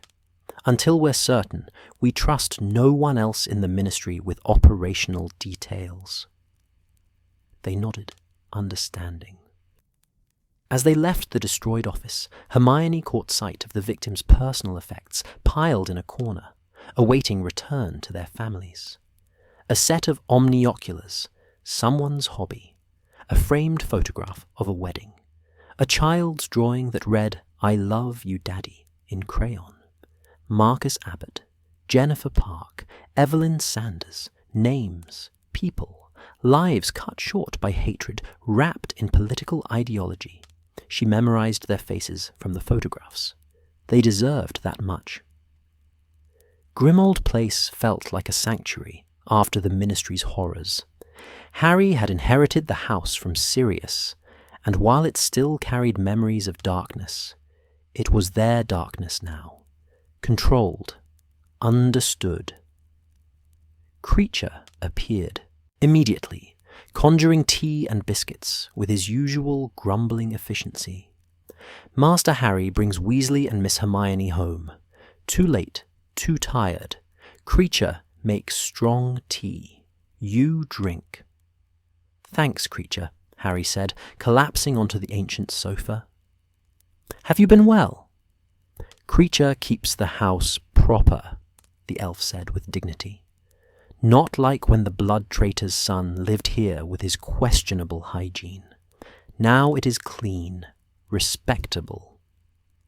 Ron, who'd been insulted by reference to Sirius, chose not to engage. He was learning. Hermione sat in the armchair across from Harry, gratefully accepting tea. "You said you needed to talk. Before everything tonight." Harry nodded, some of the weariness dropping away as focus returned. "I went to Malfoy Manor today, talked to Draco like Kingsley requested." "And?" Ron asked. "And he gave me names, 17 people he knew or suspected of being part of the Death Eater remnants. Not the public faces, the ones we arrested already, the money people, the ones who bankrolled operations, provided safe houses, and managed logistics." Harry pulled a folded parchment from his robes. "He also told me about something called the Serpent's Hand." Hermione leaned forward. "That's what they're calling themselves?" "Apparently. Not all of them. It's more like a loose alliance of true believers and opportunists. But the core group, the ones planning attacks, use that name, and according to Draco, they have significant funding. We're talking about Gringotts vault levels of gold." "Source?" Hermione asked immediately. "That's where it gets complicated. Draco says there were always rumors during Voldemort's time about contingency funds, vaults set up under false names, properties purchased through shell companies, investments in legitimate businesses that generated income. The idea was that if Voldemort ever fell, his supporters would still have resources to continue the fight. Like Nazi gold," Hermione said quietly, "hidden assets to fund the next generation of extremists." "Exactly. And someone's accessing those funds now. Draco doesn't know who. His father claims not to know either. Though I'm not sure I believe Lucius. But whoever it is, they're smart. They're not just funding random violence. They're targeting strategic locations, trying to destabilize the reconstruction effort." Ron was frowning. "Why tell us this? What's Draco get out of cooperating?" Harry met his eyes. "Survival. He's terrified, Ron. His father made deals to avoid Azkaban, but Draco knows he's just one mistake away from a cell. And more than that. I think he's genuinely horrified by what he was part of. He kept saying, 'I didn't know it would be like this. I didn't understand.'" "So he's sorry now that his side lost," Ron said harshly. "Maybe," Harry conceded. "Or maybe he's actually growing up and realizing that blood purity ideology leads to exactly what happened. His school destroyed, his friends dead, his family name synonymous with evil. I don't know. But his information is solid. I've already started cross-referencing the names with Auror Intelligence. 3 of them have already been flagged for suspicious activity. Hermione made notes. We can use this. If these are the financial backers, targeting them disrupts the whole network. Cut off the gold, the operations collapse. That's the theory, Harry agreed. But raiding Gringotts' vaults isn't like raiding houses. We need evidence of illegal activity, and the goblins don't cooperate with wizard authorities unless absolutely forced. It'll take time. Time we don't have, Hermione said, thinking of the 3 bodies under white sheets. They sat in heavy silence, sipping tea, each processing the enormity of what they faced. The war was supposed to be over. Voldemort was dead, but his ideology lived on, mutating into new forms, finding new champions, perpetuating cycles of violence that seemed endless. I've been thinking, Hermione said slowly, about what we're trying to do. Reform legislation, arrest conspirators, build a new government. It's all necessary, but it's also reactive. We're responding to their attacks, plugging holes they create, fighting battles on their terms. What's the alternative? Ron asked. We change the conversation, Hermione said, her mind racing ahead. The Magical Equality Act I'm drafting. It's comprehensive, yes, but it's also defensive. It says you cannot discriminate. That's important.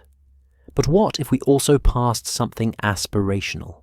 Something that doesn't just prohibit discrimination, but actively promotes integration? Harry sat up straighter. Like what? Educational reform, Hermione said, ideas crystallizing as she spoke. Right now, Muggle-born students arrive at Hogwarts knowing nothing about magical culture, and pureblood students are raised believing Muggles are inferior. What if we mandated cultural exchange programs? Required reading that includes Muggle and magical perspectives. Created scholarships specifically for Muggle-born students to study magical history and pureblood students to study Muggle sciences. You want to reform Hogwarts, Ron said slowly. I want to reform how we think about each other, Hermione corrected. The legislation I'm writing will protect people's rights. But laws don't change hearts.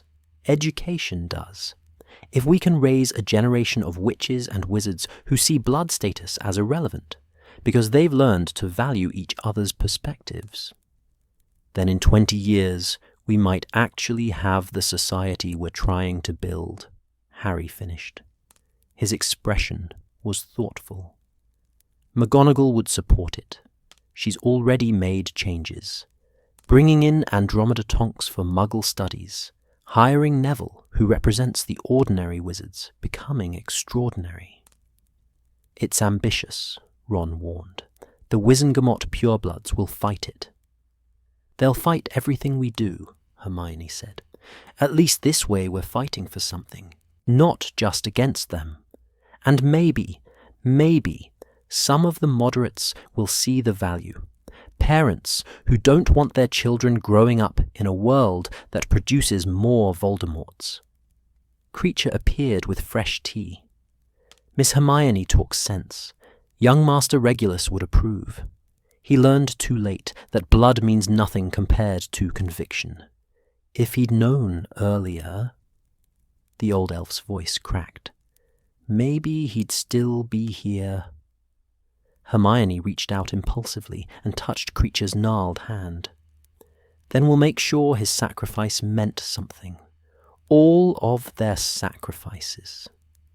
The elf nodded, composing himself, and vanished back to the kitchen. Right, Harry said, standing with renewed energy. Hermione drafts education reform legislation. I'll continue investigating the Serpent's Hand and setting up surveillance on Greenfield. Ron, You'll coordinate between us and make sure we don't lose track of anything in the chaos." "Brilliant," Ron said dryly. "I'm the administrative assistant to two workaholics, living the dream." "You're the glue," Harry corrected. "We'd fall apart without you keeping us organized." "Damn right you would," Ron agreed, but he was smiling. They worked until past 3 in the morning, planning operations and drafting legislation and slowly building the scaffolding of the world they hoped to create. Outside, November rain continued falling on London, both magical and muggle, washing away blood and ash and the day's horrors. But in Grimmauld Place, 3 young people who'd already saved the world once were quietly, stubbornly preparing to do it again. This time, they hoped, they'd build something that would last. February brought snow to Scotland and paranoia to the Ministry. Harry Potter stood in the Aura briefing room, staring at the wall he'd converted into an investigation board. Red string connected photographs, documents, and incident reports in a web that grew more complex and disturbing each day. 6 attacks in 3 months, 11 dead, 23 were injured. And despite 3 months of surveillance, raids, and investigation, they were no closer to identifying the leadership of the Serpent's Hand. "You're here early," Robards said, entering with 2 cups of coffee. The senior Auror looked as tired as Harry felt. They all did lately. "Or did you sleep here again?" "Caught a few hours on the couch," Harry admitted, accepting the coffee. His temporary quarters at Grimmauld Place felt too far from the Ministry these days, too much distance between him and the work that needed doing.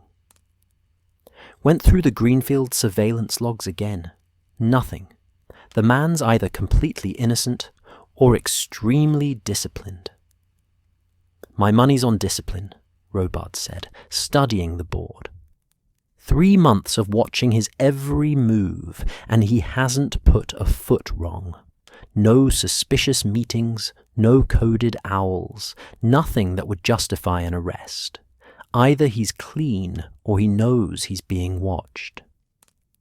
Harry frowned at a photograph of Mortimer, Greenfield, a thin man with grey hair and bureaucratic precision written in every line of his face. Hermione's building a legal case based on his legislative approvals, but it's slow going. Everything he did was technically within his authority. Corrupt? Yes. Illegal? That's harder to prove. And meanwhile, they keep killing people, Robards said grimly. The latest attack had hit a small publishing house in Diagon Alley, the Daily Truth, a new paper started by former Quibbler staff to provide honest reporting. 2 journalists died, the building burned to foundations. The message painted on the nearby wall: "Lies will not save you." Harry's hand unconsciously touched his wand. These weren't random acts of terrorism. They were targeted, symbolic, designed to send a message. Reform is futile. We will destroy everything you try to build. "The trap," Harry said suddenly. "Hermione's plan. It's been 3 months. Maybe it's time." Robards looked uncomfortable. "Kingsley's been hesitant, using bait to lure them in. It's risky. If it goes wrong, if someone gets hurt..." "Someone's going to get hurt either way," Harry interrupted.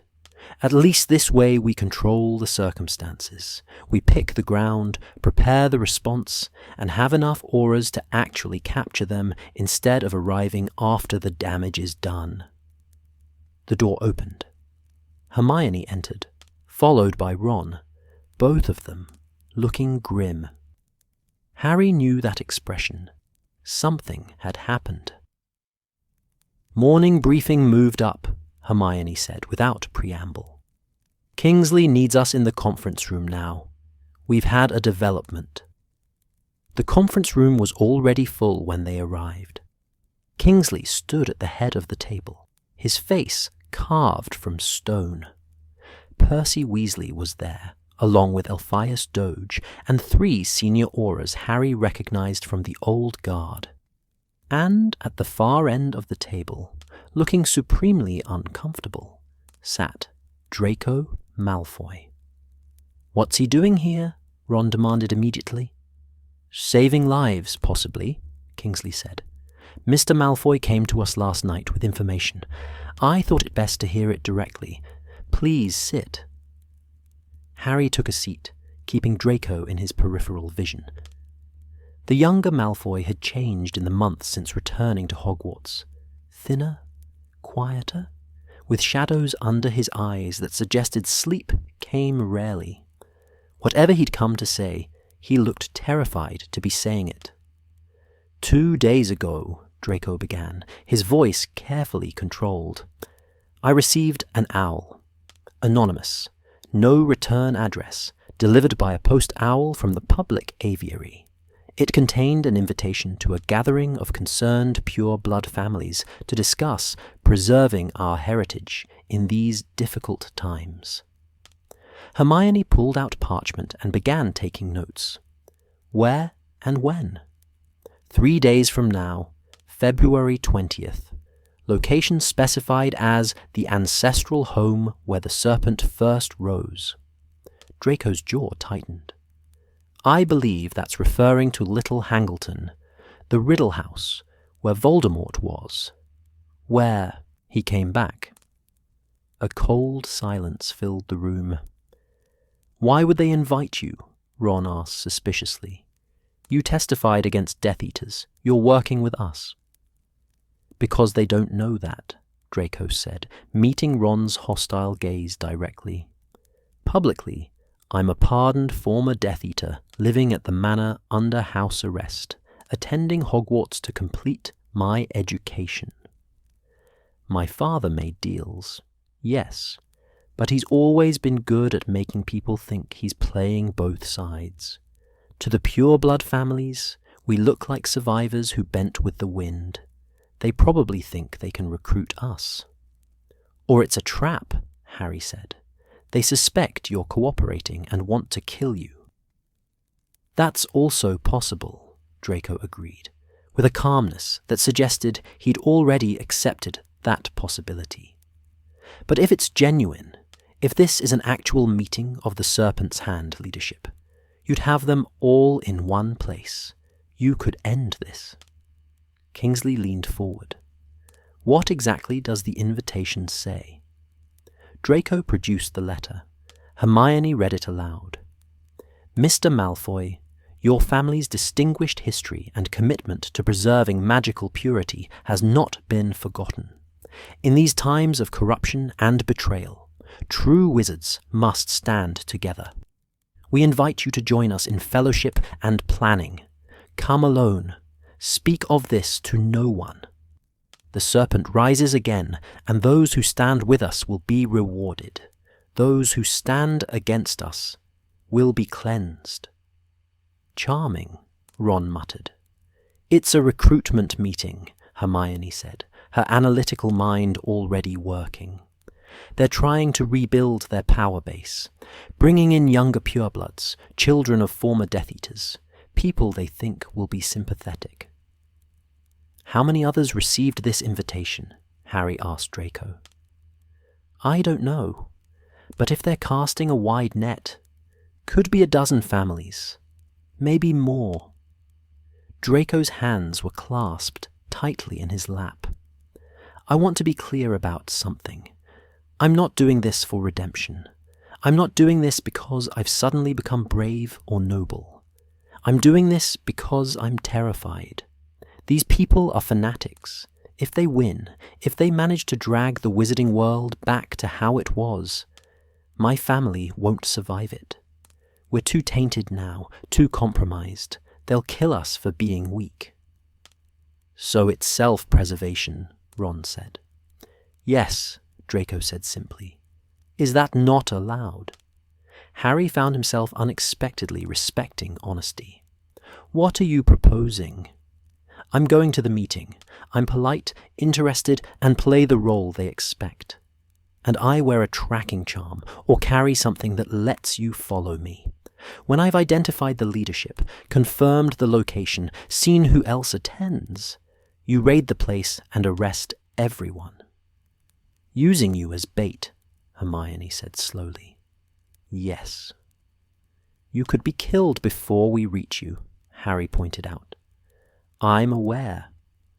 They might search you for tracking charms or surveillance equipment, Robards added. These people aren't stupid. I know, Draco said. That's why it has to be something subtle, something they wouldn't think to look for. Kingsley studied the young man for a long moment. Why now? You've been sitting on information for months, parceling it out carefully. Why bring us this? Draco's mask slipped for just a second, revealing something raw underneath. Because last week they sent an owl to the manor. Not to me, to my mother. They threatened her specifically. Said she was a blood traitor who lied to the Dark Lord and that there would be consequences. My mother has been through enough. I won't let them touch her. The room was silent. Harry thought of Narcissa Malfoy lying to Voldemort's face in the Forbidden Forest, checking if Harry was alive, putting her son above everything else, even her own survival. She'd saved Harry's life. Whatever else she'd done, whatever she'd been part of, that single act had mattered. We do this, Harry said firmly, carefully, with every precaution, but we do it. This is the best chance we've had. Agreed, Hermione said, but we need to be smart about implementation. The tracking charm has to be something they absolutely won't detect. And we need backup plans, contingencies, if Draco is compromised, if the location is trapped, if this whole thing is designed to draw us into an ambush. Protean charm, Ron suggested, like Hermione did with the DA coins. Draco carries something small, a button, a coin, whatever, that's linked to identical objects we carry. When he activates it, we know to move. They might check for magical objects, Draco said. Then we make it something that's supposed to be magical, Hermione said, her mind clearly racing. A wand holster with a standard protection charm, a family ring with a basic enchantment, something so ordinary they wouldn't look twice. His mother's ring, Harry said suddenly. Everyone looked at him. Narcissa gave Draco a family ring years ago, right? Something with Malfoy heritage magic. They'd expect him to wear it. We modify the enchantment, add the Protean charm beneath the existing magic. They scan it. They see a family protection spell, which is exactly what should be there. Draco touched his left hand unconsciously. The Malfoy signet. Yes. It has anti-hex enchantments already. Could you add to them without being detected? I can, Hermione said confidently. It'll take a day, maybe 2. But yes. Kingsley stood, pacing to the window. Outside, ministry workers hurried through snow that fell in persistent curtains. Let's assume we can solve the technical aspects. What's the operational plan? Harry moved to the investigation board, already seeing it in his mind. Draco goes to the meeting as invited. We established a perimeter around Little Hangleton. Multiple teams, staggered positions, ready to converge on his signal. The moment he confirms the leadership's presence, and we have enough for arrests, he activates the ring. We breach, secure the location, take everyone into custody. They'll resist, Robards warned. These are people who've been planning this for months. They'll have defenses. So we bring overwhelming force, Harry said. 20 auras minimum.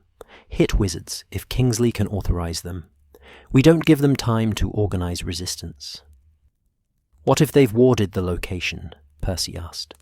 The Riddle House could be heavily protected. Then we break the wards, Harry said flatly. Whatever it takes. Rules of engagement? One of the senior Aurors asked. Do we stun first, or... We stun first, Kingsley said firmly. No exceptions. We're not executioners. We're law enforcement. Everyone taken alive, everyone gets a trial. That's non-negotiable. Harry wanted to argue. These people had killed 11 innocents. They deserved worse than trials. But Kingsley was right. The moment they started killing suspects, they became exactly what they were fighting against. Fine, he said. Stun first. But if they start throwing killing curses, all bets are off. Agreed, Kingsley said. Self-defense is always authorized. But the priority is capture, not revenge. Draco had been listening quietly. Now he spoke. What happens after? When you've arrested them, when this is over, what happens to me? What do you mean? Hermione asked. I mean, I've just committed to infiltrating a terrorist organization and testifying against them. When this becomes public, and it will, I'll be marked. The remaining sympathizers will see me as a traitor. My family will be in danger. What protection do we get? It was a fair question. Harry hadn't thought that far ahead. He'd been too focused on stopping the attacks to consider the aftermath. Witness protection, Kingsley said. If you do this, if your testimony helps convict these people, the Ministry will provide security for you and your family. Wards on the manor, Auror patrols, emergency portkeys, whatever you need. And if I don't do this, Draco asked quietly, if I walk away right now? Kingsley's expression was unreadable. Then you walk away. We won't force you into this, Mr. Malfoy. It's your choice. Draco looked at Harry. What would you do if you were me? Harry thought about it seriously. I'd be terrified. I'd want to run, to hide, to let someone else handle it. But, he paused, I'd also know that running doesn't actually solve anything. These people won't stop. They'll keep killing until someone stops them. And if I had information that could help, I don't think I could live with not using it.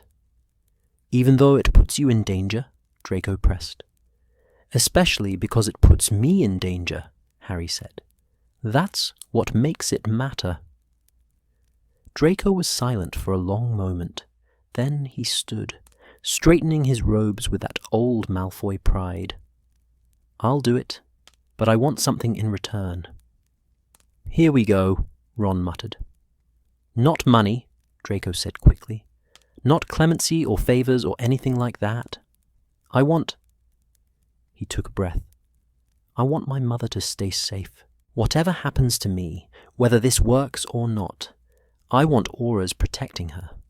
Not just patrols, actual guards, 24 hours, until these people are all in Azkaban. Harry looked at Kingsley, who nodded slowly. Done. Your mother will be protected. Then we have a deal, Draco said. He looked exhausted suddenly, as if admitting his fear had cost him his last reserves of strength. When do we start? Now, Hermione said, already making notes. Bring me the ring today. I'll begin modifying it. Harry, start planning the operational details with Robards. Ron, work with Percy on logistics. We'll need transport, communications, medical support. Kingsley, you'll need to brief the hit wizards and get authorization for a major operation. 3 days, Kingsley said. That's all we have. February 20th, we end this. The next 72 hours blurred together in a chaos of preparation. Hermione worked nearly non-stop on the ring modification, layering the protean charm so subtly beneath existing enchantments that even expert examination wouldn't reveal it. Harry drilled 20 auras on breach tactics, establishing approach routes to Little Hangleton, identifying fallback positions and medical evacuation plans. Ron coordinated with St. Mungo's to have healers on standby. Percy arranged emergency Wizengamot authorization for the operation, requiring only Kingsley's signature as minister in cases of imminent threat to public safety. And Draco spent the days at the manor, preparing for a role he'd already played once before, the loyal, pure-blood son, dedicated to preserving his family's legacy. Only this time, the performance might actually mean something. February 19th arrived cold and clear. Harry stood in the aura preparation room, watching his team gear up. 23 auras total, including himself, Hermione, and Ron. 5 hit wizards for heavy combat support. Emergency port keys for all personnel. Communication mirrors linked to a central command post where Kingsley would coordinate. "Final equipment check," Harry called out. "Wands, shields, communication mirrors, medical kits, emergency port keys. Call out when you're green." One by one, auras confirmed readiness. These were good people, Harry thought. Survivors of the war, believers in the new ministry, willing to risk their lives for a better world. Some were old guards like Robards. Others were fresh recruits, barely trained, learning on the job. All of them looked at Harry for leadership. "I'm 19 years old," he thought, "and I'm leading them into battle again." Hermione appeared at his elbow. "The ring is ready. I've tested it 17 times. The activation works perfectly, and the disguise holds under every detection spell I know." "Good work," Harry said. Then, more quietly, "Are you sure about coming? Your deputy head aura, yes, but you don't have to be in the field. You could coordinate from command." "Could," Hermione agreed, "but I won't. These people have been targeting Muggleborns specifically. If we're ending this, I want to be there when it happens." "Ron feels the same way," Harry guessed. "Ron feels the same way," she confirmed. They watched Ron across the room, checking shield charms with methodical precision. "Harry, if this goes wrong, if Draco's been compromised, if it's a trap—" "Then we adapt," Harry said. "Like always."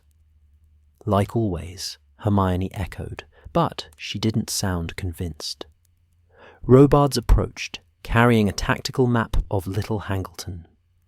"Final briefing in 5 minutes. You'll want to see this. We've identified 2 possible ward configurations they might be using. Both have weaknesses we can exploit." Harry followed him to the planning table, where Ron was already studying approach vectors. The Riddle House sat on a hill overlooking the village, isolated, visible from multiple angles, but also defensible if you knew what you were doing. And these people definitely knew what they were doing. "Teams 1 and 2 approach from the north," Robards said, indicating positions on the map. "Teams 3 and 4 from the south. Hit wizards hold the western perimeter in case anyone tries to run. Potter, Granger, and Weasley with me. We're the primary breach team. The moment Malfoy signals, we have 30 seconds to reach the house before they can organize a defense." "30 seconds from how far out?" Ron asked. 200 meters. We'll be using disillusionment charms and silence spells to get within range undetected, then sprint the final distance when the signal comes." "And if they detect us before then?" Hermione pressed.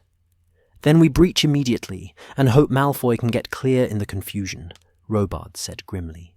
"It's not perfect, but it's what we have." The door opened. Kingsley entered, his minister's robes replaced with combat gear Harry hadn't seen him wear since the war. "Change of plans. I'm coming with you." "Minister, you don't need to," Harry started. "Yes, I do, Kingsley interrupted. This operation is happening on my authority. If it succeeds, I'll take credit. If it fails, people die, including a young man I asked to walk into danger. I won't coordinate from safety while others risk their lives. He looked at the assembled Aurors. Listen up. Tonight we're raiding a terrorist meeting. These are people who've murdered innocents, who want to drag our world back into darkness, who believe might makes right and blood determines worth. But we are not like them. We don't kill unless we must. We don't torture. We don't become monsters to fight monsters. When we breach that house, we do it professionally, by the book, with honor. Understood? Yes, sir, the response chorused back. Good. Potter, your operation. Brief them. Harry stepped forward, feeling the weight of command settle over him like a familiar cloak. Our objective is simple.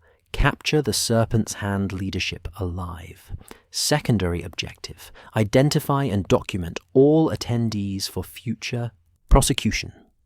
Tertiary objective, secure any documents, financial records, or intelligence materials on site. He pointed to positions on the map. We deploy at 1900 hours. Full perimeter established by 1930. Draco Malfoy enters the meeting at 2000. We've confirmed the invitation specified that time. We wait for his signal. When it comes, we move fast and hard. Questions? Rules of engagement if they use unforgivables, someone called out. Respond in kind if necessary for self-defense or defense of others, Harry said. But prioritize stunning and capture. We're better than them. Let's prove it. No more questions came. Right then, Kingsley said. It's 17:30 now. We deploy in 90 minutes. Get food, check your gear one last time, say whatever goodbyes you need to say. At 1900 we end this. The Aurors dispersed to final preparations. Harry found himself standing alone at the planning table, staring at the map of Little Hangleton. Somewhere in that village, in that house where Voldemort had been reborn, the Serpent's Hand was gathering. History repeating itself, he thought. Always coming back to the same places, the same battles. But this time would be different. This time they were ready. Harry, Ginny's voice behind him. He turned to find her standing in the doorway, wearing healer robes from St. Mungo's. I'm part of the medical team. Thought you should know. Ginny? You don't have to. Yes, I do, she said, echoing Kingsley's words. Same reason you do. Same reason any of us do. Because someone has to, and we're the ones who can. He wanted to argue, wanted to protect her, keep her safe, make sure nothing happened to another person he loved. But Ginny Weasley had fought in the Battle of Hogwarts, had survived a year under the Carrows, had earned the right to make her own choices about danger. Be careful, he said instead. You too, she replied. Then, softer, come back to me, Harry Potter. We have a life to build after this. We do, he agreed, and we will. She kissed him quickly, fiercely, then was gone. Harry stood alone with the map, his wand, and the weight of 23 lives depending on his leadership. In 90 minutes, they'd raid the Riddle House. They'd face dark wizards, potentially deadly magic, and all the rage of an ideology that refused to die. But they'd also have surprise, overwhelming force, and the righteous knowledge that they fought for something worth protecting. Let's finish this, Harry thought, touching his wand, once and for all. Outside, February snow continued falling on a world that had no idea how close it stood to violence. In 90 minutes, that would change. The Riddle House loomed against the February night sky like a wound in reality. Harry crouched behind a crumbling stone wall 200 meters from the building. watching shadows move behind grimy windows. Beside him, Hermione checked her wand grip for the third time in as many minutes. Ron breathed steadily, the way they'd all learned during the war, in through the nose, out through the mouth, keeping panic at bay. 5 minutes until scheduled arrival, Robards whispered through the communication mirror. His team held the northern approach, invisible under disillusionment charms. All teams report status. Harry tapped his own mirror. Team 1, position secure, clear sightlines to the main entrance. 3 more teams reported in. Everyone in position, everyone waiting. The hit wizards formed an outer perimeter, ready to intercept runners. Kingsley coordinated from a concealed position with direct line of sight to the house, his mirror showing feeds from all teams simultaneously. Through the falling snow, Harry saw a figure approaching the house. Even at this distance, he recognized the characteristic Malfoy walk, back straight, head high, every movement controlled. Draco wore expensive robes that probably cost more than most wizards earned in a year. To anyone watching, he looked like exactly what he was supposed to be, a wealthy pureblood attending a private gathering. Malfoy approaching the entrance, Harry murmured into his mirror. Target building showing signs of occupation. Count at least 6 distinct magical signatures, likely more inside. Draco reached the door. It opened before he could knock, spilling yellow light across snow-covered ground. A figure in dark robes gestured him inside. The door closed, and now they waited. "This is the worst part," Ron muttered. "Just sitting here while he's in there with them." "He knew the risks," Hermione said, but her voice was tight with tension. "He chose this." "Doesn't mean I have to like it," Ron replied. Harry understood completely. They'd sent Draco Malfoy, barely 18, former Death Eater, damaged and frightened, into a room full of people who might recognize his cooperation with the Ministry, who might kill him for betrayal. And all Harry could do was watch and wait for a signal that might never come. Like Snape, he thought. Walking into danger with no guarantee of survival, trusting that we'd be there when needed. The comparison made him uncomfortable. He'd spent years hating Snape. Then, one devastating conversation with his memories had recontextualized everything. Was he doing the same thing with Draco? Using someone's guilt and fear to serve a greater purpose, regardless of the personal cost? "Movement," Hermione said sharply. "Northeast side, 2nd floor." Harry shifted position, watching where she indicated. A window glowed brighter. Someone drawing curtains, perhaps, or lighting additional candles. More magical signatures appeared on the detection spell Harry had cast.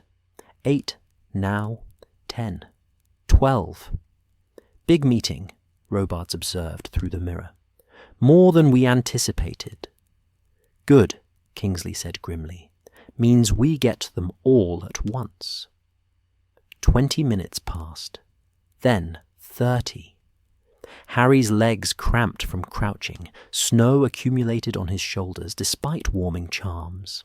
Beside him, Hermione shifted, positioned slightly, her breath misting in cold air. "How long do we give him?" Ron asked quietly. "As long as it takes," Harry said. "He needs to confirm leadership presence, gather intelligence. Could be an hour, could be more." "Could be never," Ron said. "If they've made him, if he's been compromised." The ring on Harry's finger suddenly burned hot. Not painful, but unmistakable. Hermione and Ron both flinched. They wore matching rings, all linked to Draco's signal. "Signal received," Harry said into the mirror, adrenaline spiking instantly. All teams, prepare to breach my mark." He stood, dropping the disillusionment charm. Around him, 23 auras materialized from shadows and snow, wands drawn. Ron was already moving toward the house, Hermione close behind. Robards led his team in from the north. Hit wizards closed the perimeter.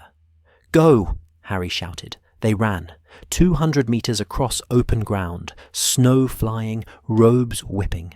Harry led the charge, his wand already casting. Bombarda! Blowing the front door off its hinges. Wood exploded inward, and he was through, into a dusty entrance hall that smelled of old death and dark magic. Shouts erupted from upstairs. Red spell light flashed. Someone screamed. "Up! Move!" Harry took the stairs 3 at a time. Behind him, auras spread through the ground floor, securing rooms. Ahead, a corridor lined with doors, one hanging open, yellow light spilling out. A curse shot past his head. Green, deadly, Avada Kedavra without question. Harry rolled, came up firing. Stupefy! His stunner caught a hooded figure in the chest, dropping them instantly. Ron and Hermione flanked him, moving in practiced coordination born from 100 battles. They'd done this before. Malfoy Manor, the Department of Mysteries, Hogwarts itself. Their movements were synchronized, instinctive. More hooded figures poured from the lit room. Someone shouted, "Incendio!" Fire roared down the corridor. Hermione countered with "Agua menti." Water met flame in an explosion of steam. Through the haze, Harry saw Draco stumbling into the corridor, his face bleeding from a gash above his eye. "They knew!" Draco shouted. "It was a trap! They were waiting!" A killing curse took the doorframe beside him, splintering ancient wood. Draco dove behind an overturned table, wand in hand, firing defensive spells with surprising competence. Protego Maxima! Hermione's shield charm caught 3 simultaneous curses. Stupefy! Stupefy! Incarcerus! Ropes flew from her wand, binding a hooded attacker. Harry pressed forward. The room beyond was large, once a dining room, probably, now filled with 12 dark-robed figures. Some were fighting. Others were trying to reach windows to escape. All of them were dangerous. "Ministry auras!" Harry bellowed. "Surrender immediately or face lethal force." Someone laughed, high, cold, familiar. A figure at the room's center lowered their hood, revealing a face Harry recognized from wanted posters. Corbin Yaxley's nephew, Marcus. Young, maybe 25, with the same cruel eyes as his uncle. "The boy who lived," Marcus Yaxley said mockingly. "Come to save us from ourselves? How noble, how predictable." He gestured sharply. 6 of the hooded figures turned in unison, wands raised. Their movements were too synchronized, too practiced. These weren't random sympathizers. These were trained fighters. "Avada Kedavra!"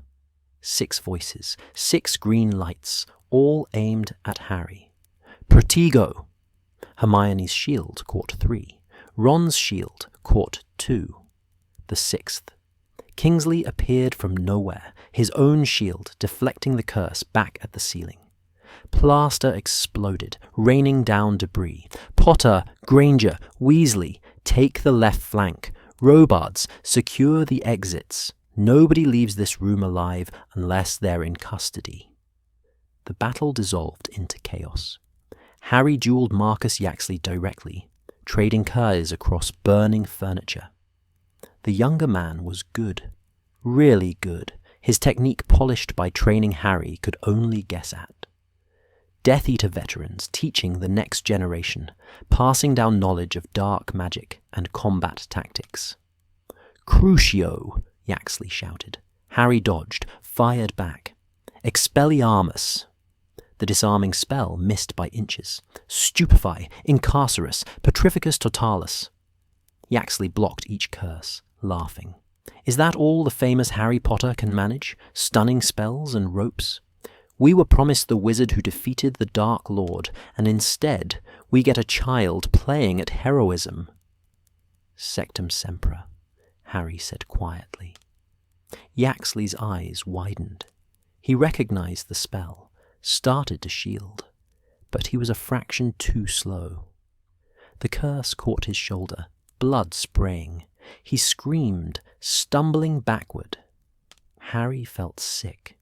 He'd sworn he wouldn't use that spell again, not after seeing what it did to Malfoy in 6th year.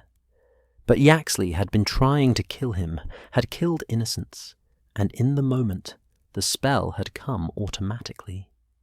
Vulnera sanentur, Hermione said, reaching Yaxley before he could bleed out. The countercurse slowed the bleeding. In Carcerus, ropes bound him thoroughly. Harry, we don't use... I know, Harry said tersely. It was instinct. Won't happen again. Around them, the battle was turning. Auras outnumbered the Serpent's Hand 2-1, and surprise had given them a crucial advantage. One by one, hooded figures fell, stunned, bound, or nursing injuries that took them out of the fight. But 3 had reached the windows. "They're escaping," Ron shouted, sending stunners after fleeing figures. 1 went down. The other 2 crashed through windows in explosions of glass, disappearing into the night.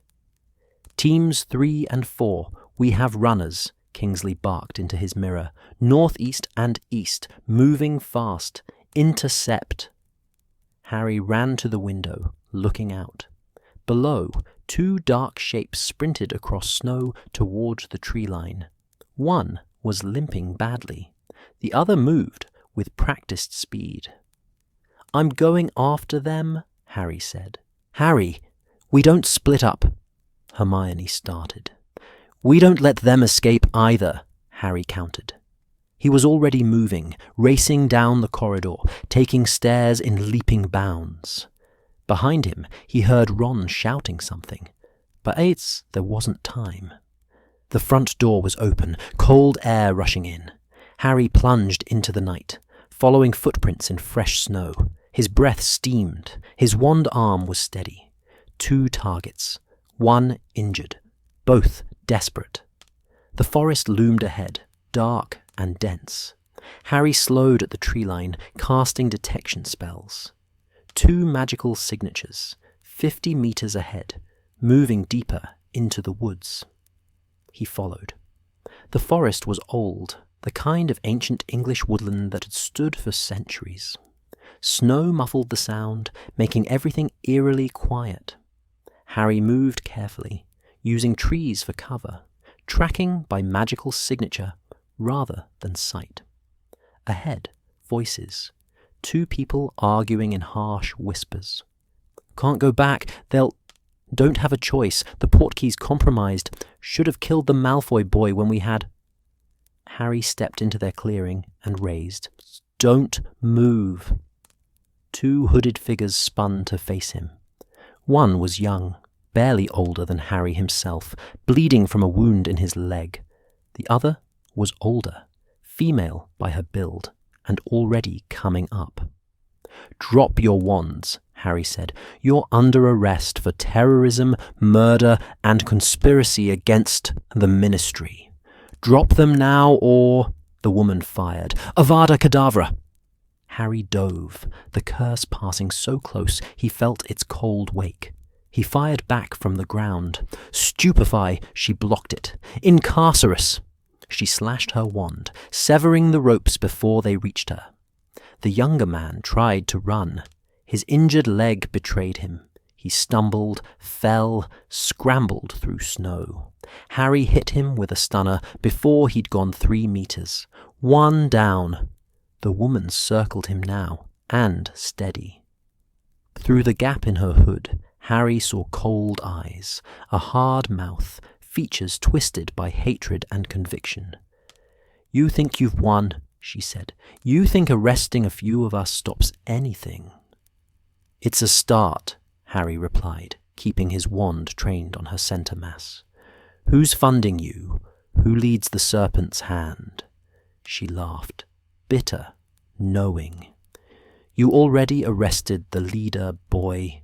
Marcus Yaxley, Theodore Knott Sr.'s son, the Parkinson girl, all the names you want, and it won't matter. Why not? Because we're not sick. We're the symptom." She gestured broadly with her free hand, taking in the forest, the night, the world beyond. "Your precious minister can arrest 100 people, 1,000. But you can't arrest an idea. You can't imprison belief. Every pure-blood family you persecute creates 10 more sympathizers.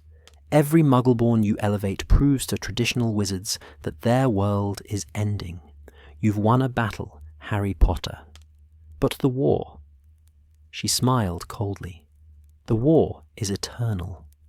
"Then we'll fight it eternally," Harry said. "Drop your wand. Last chance." "No," she said, simply. She raised her wand. Harry saw the determination in her eyes, the acceptance of death as preferable to capture, saw her preparing to cast, probably Avada Kedavra, probably aimed at him, though possibly aimed at herself. He fired first. Stupefy! The red light caught her in the chest. She dropped like a puppet with cut strings, unconscious before she hit the snow. Harry stood there, breathing hard, and still raised, half expecting another attack. But the forest was silent, except for wind through bare branches and his own hammering heart. In Carcerus, he bound both unconscious prisoners thoroughly. "Point me Kingsley Shacklebolt."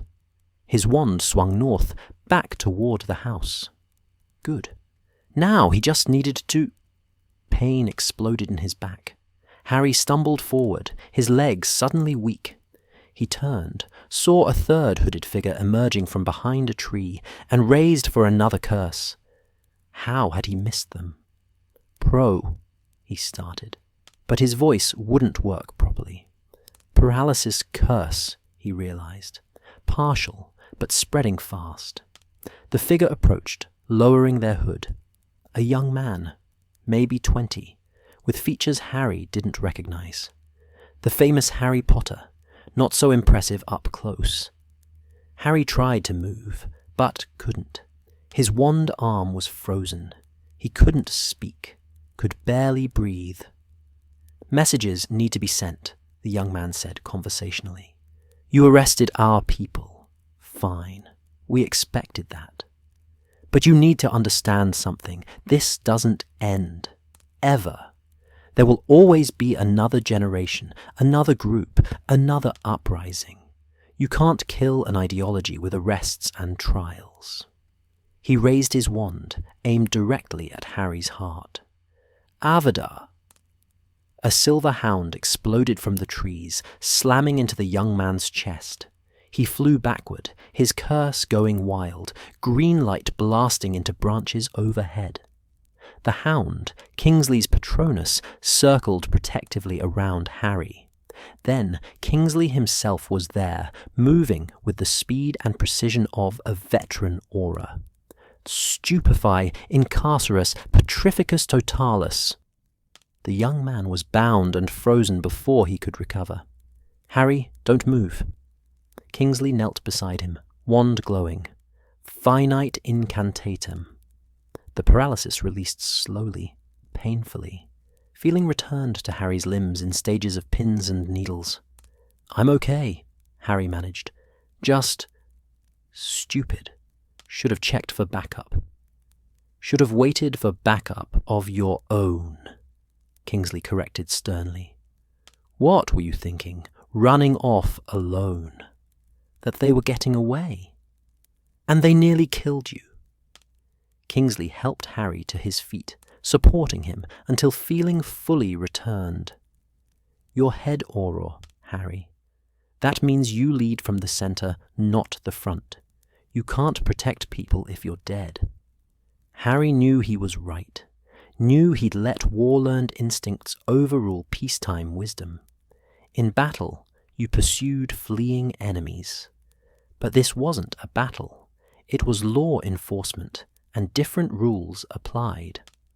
3 prisoners, he said, changing the subject. One of them was talking, said, "We got the leadership. Marcus Yaxley, others.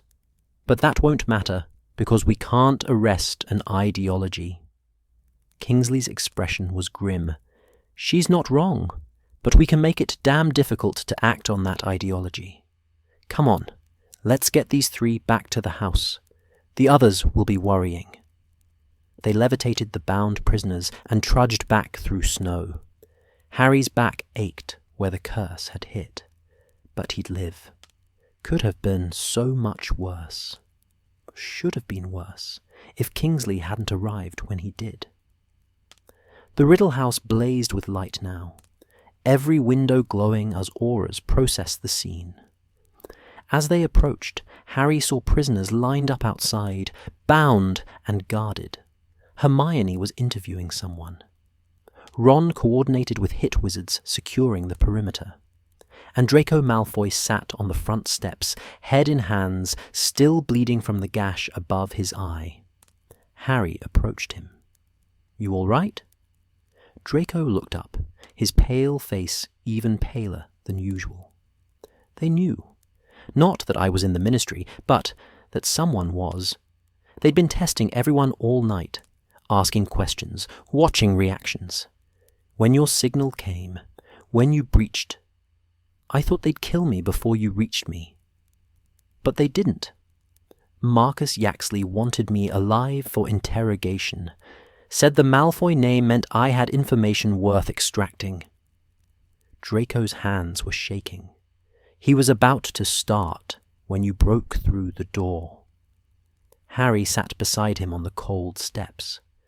Around them, Aurora moved with efficient purpose, cataloguing evidence, treating injuries, preparing prisoners for transport to the ministry. "You did good work tonight," Harry said. "Intelligence was accurate. The signal came when we needed it. You gave us the chance to stop this." "Did we?" Draco asked quietly. "Stop it, I mean. We arrested what? 15 people? 20? How many more are out there? How many sympathizers weren't important enough to invite to the meeting? How many kids at Hogwarts right now, being raised on the same poison I was raised on, just waiting for their chance?" Harry didn't have an answer, because Draco was asking the same question he'd been wrestling with since the war ended. When do we finally win? When is it over? "I don't know," Harry admitted. "But tonight, 15 terrorists won't be killing anyone else. Tonight, we saved future victims, people who'll go home to their families tomorrow because we stopped the threat. Maybe that's all we can do. Stop today's threat, then wake up and stop tomorrow's." "Sounds exhausting," Draco said. "It is," Harry agreed. "But the alternative is letting them win." Hermione approached, her hair wild from combat, her face smudged with soot. "We've got 12 prisoners total, 3 escaped, 15 captured.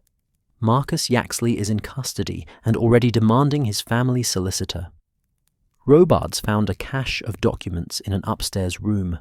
Financial records, operational plans, lists of potential recruits. It's all the evidence we need." "Casualties?" Harry asked, dreading the answer. 2 auras with minor injuries. 1 hit wizard took a nasty curse, but will recover. No deaths. Hermione's relief was palpable. "We did it, Harry. We actually did it." Ron joined them, grinning despite exhaustion. "Kingsley's already drafting the public statement. Ministry auras dismantle terrorist network in successful raid. You're going to be unbearable after this, aren't you?" "Absolutely," Harry agreed, but he couldn't muster enthusiasm. Yes, they'd won. Yes, they'd captured the Serpent's Hand leadership. But that woman's words echoed in his mind. You can't imprison belief.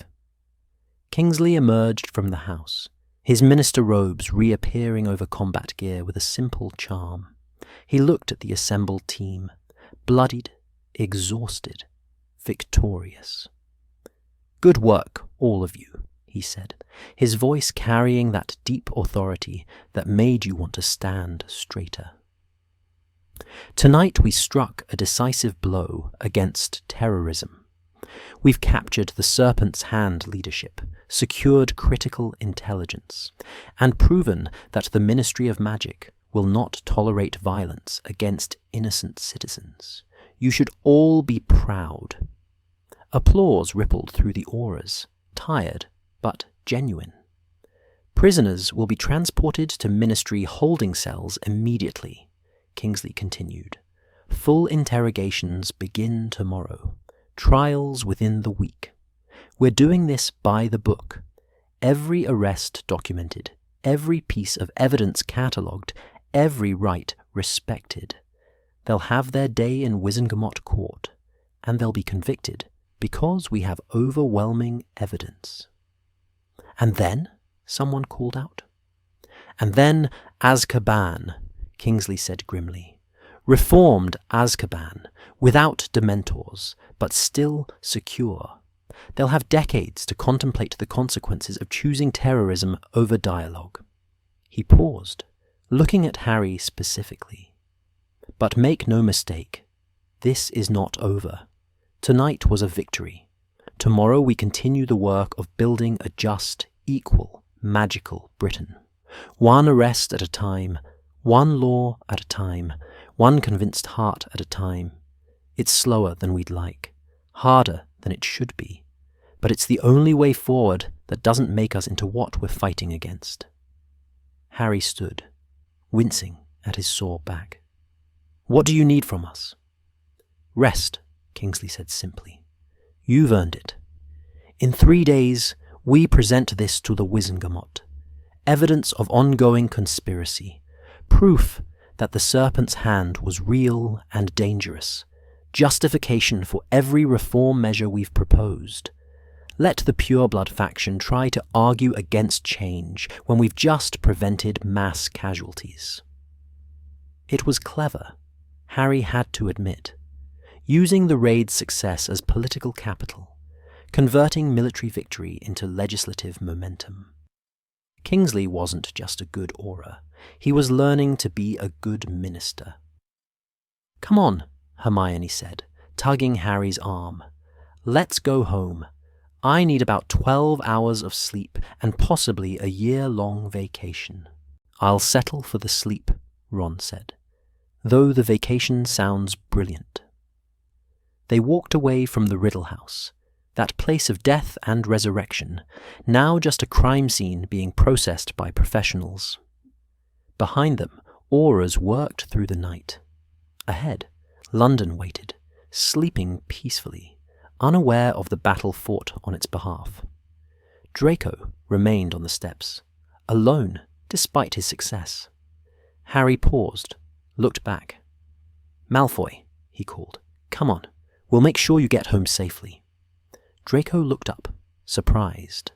Then slowly, painfully, he stood and followed. Because that, Harry thought, was what separated them from the darkness. The choice to extend hands even to former enemies, the decision to build bridges instead of walls, the stubborn insistence that people could change, grow, become better. It was exhausting. It was hard. It required faith in humanity that some days felt impossibly naive. But it was also the only thing worth fighting for. And so, they'd keep fighting, one day at a time, until the world they'd imagined finally matched the world they inhabited. Or until they died trying.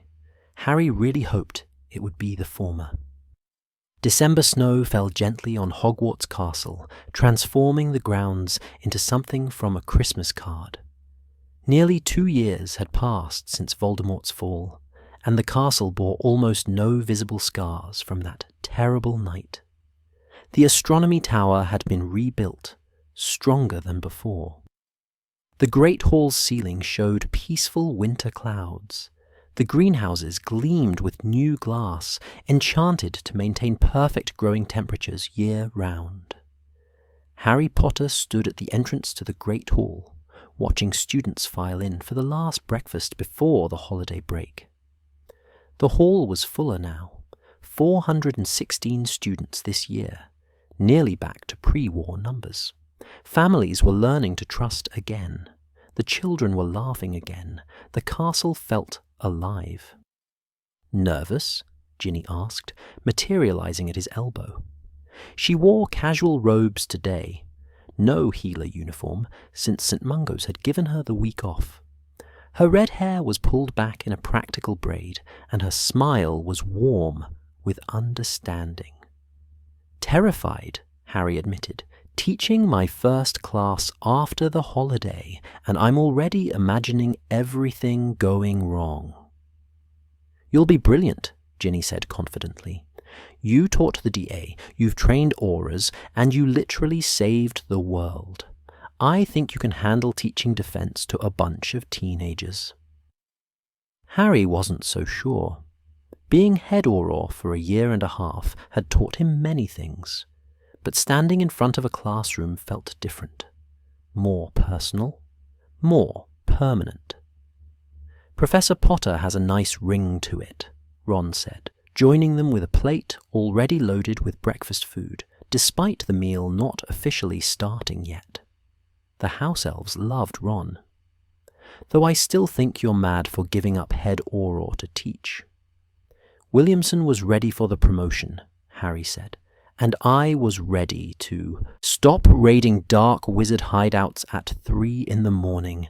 Besides, someone needs to teach these kids how to defend themselves properly. And you definitely don't have ulterior motives about staying close to Hogwarts," Hermione added, appearing with her characteristic perfect timing. She wore formal ministry robes, deputy minister robes now, a promotion that had come after the successful prosecution of the Serpent's Hand.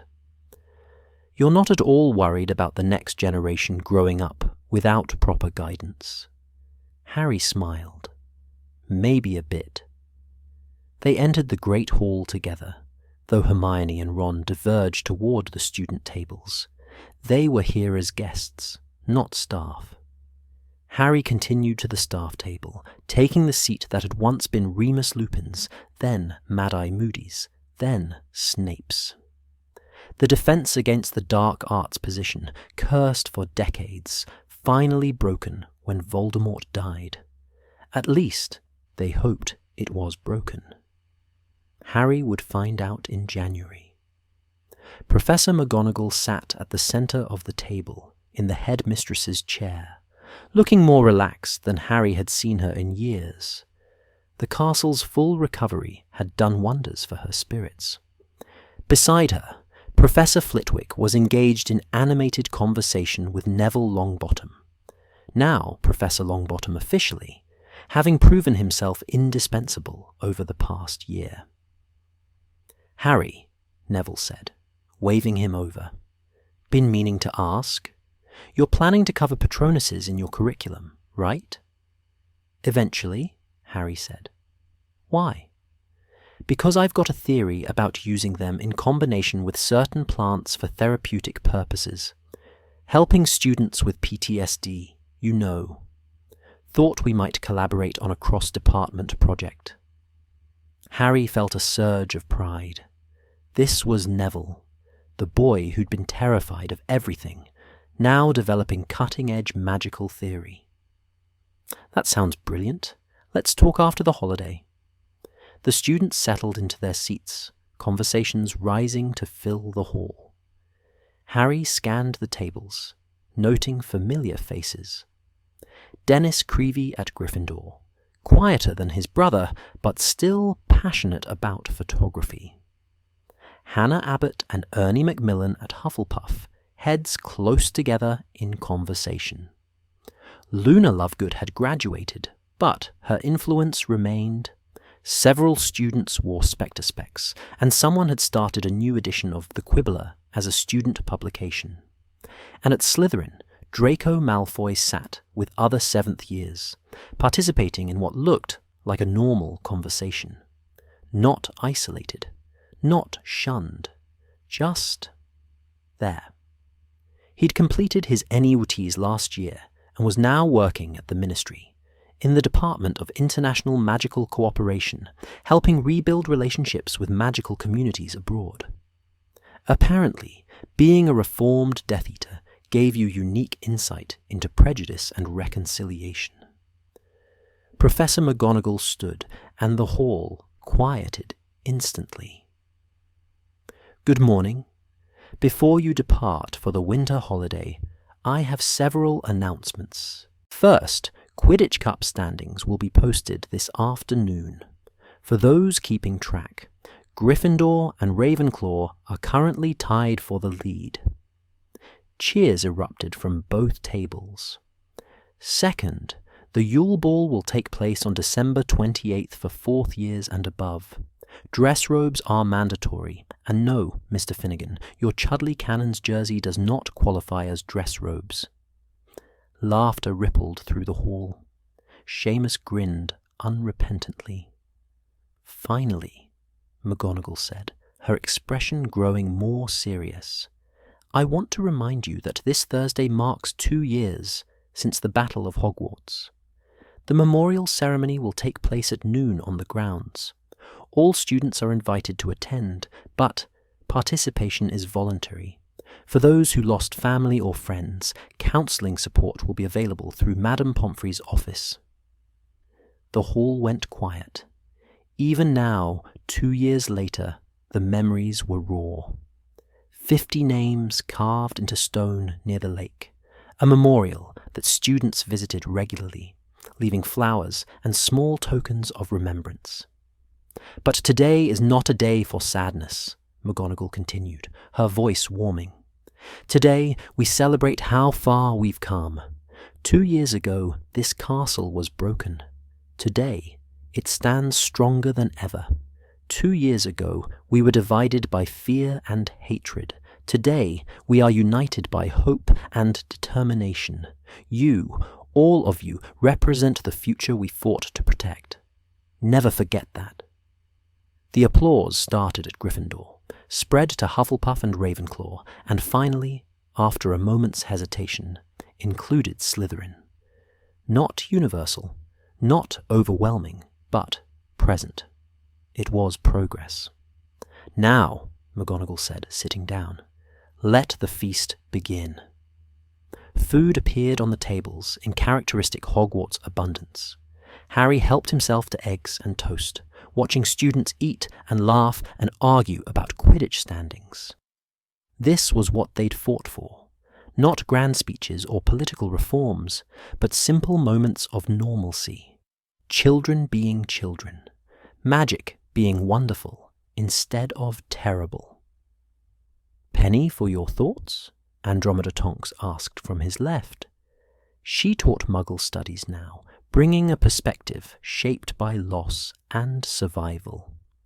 Her daughter and son-in-law had died in the battle, but she'd chosen to honour them by teaching others.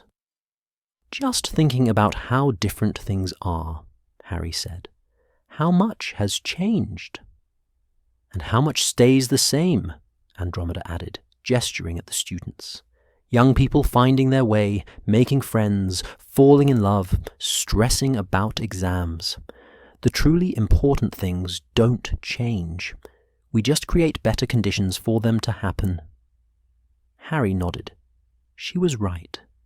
The Ministry reforms had passed. Hermione's Magical Equality Act restructured Azkaban, educational reforms integrating Muggle and magical perspectives. The trials of the Serpent's Hand had resulted in convictions, though some had been surprisingly lenient for younger members who'd shown genuine remorse. Marcus Yaxley had received a life sentence. The woman who tried to kill Harry in the forest had received 20 years, but several younger conspirators, including Draco Malfoy, had received suspended sentences and community service requirements in exchange for cooperation. It wasn't perfect justice, but it was justice tempered with mercy, and maybe that was more important. After breakfast, Harry walked the castle grounds alone. He visited the memorial by the lake, reading names he'd memorized: Remus Lupin, Nymphadora Tonks, Fred Weasley, Colin Creevey, Lavender Brown. 50 names representing 50 lives that had mattered, 50 futures cut short, so others could have futures at all. "I'm teaching now," he said aloud to the memorial. "Starting in January, Defense Against the Dark Arts. Remus, I'm using some of your lesson plans. Professor McGonagall saved them. Fred, I'm incorporating some humor because you'd never forgive me if I made it boring. Colin, I'm making sure students understand that bravery isn't about fearlessness. It's about acting despite fear." The memorial didn't answer, but the wind through the trees sounded almost like approval. Footsteps approached. Harry turned to find Kingsley Shacklebolt, wearing his minister robes, but walking with the easy confidence of someone comfortable in their role now. "Thought I'd find you here," Kingsley said, joining him at the memorial. "Came to see you before you officially transition out of the Auror office." "Williamson's more than ready," Harry said. "He's been doing most of the actual work for months anyway." "He is," Kingsley agreed, "but it's still the end of an era. Harry Potter, no longer head Auror, just Professor Potter." "Just," Harry repeated with a slight smile. They stood in comfortable silence, watching Snowdust the memorial stones.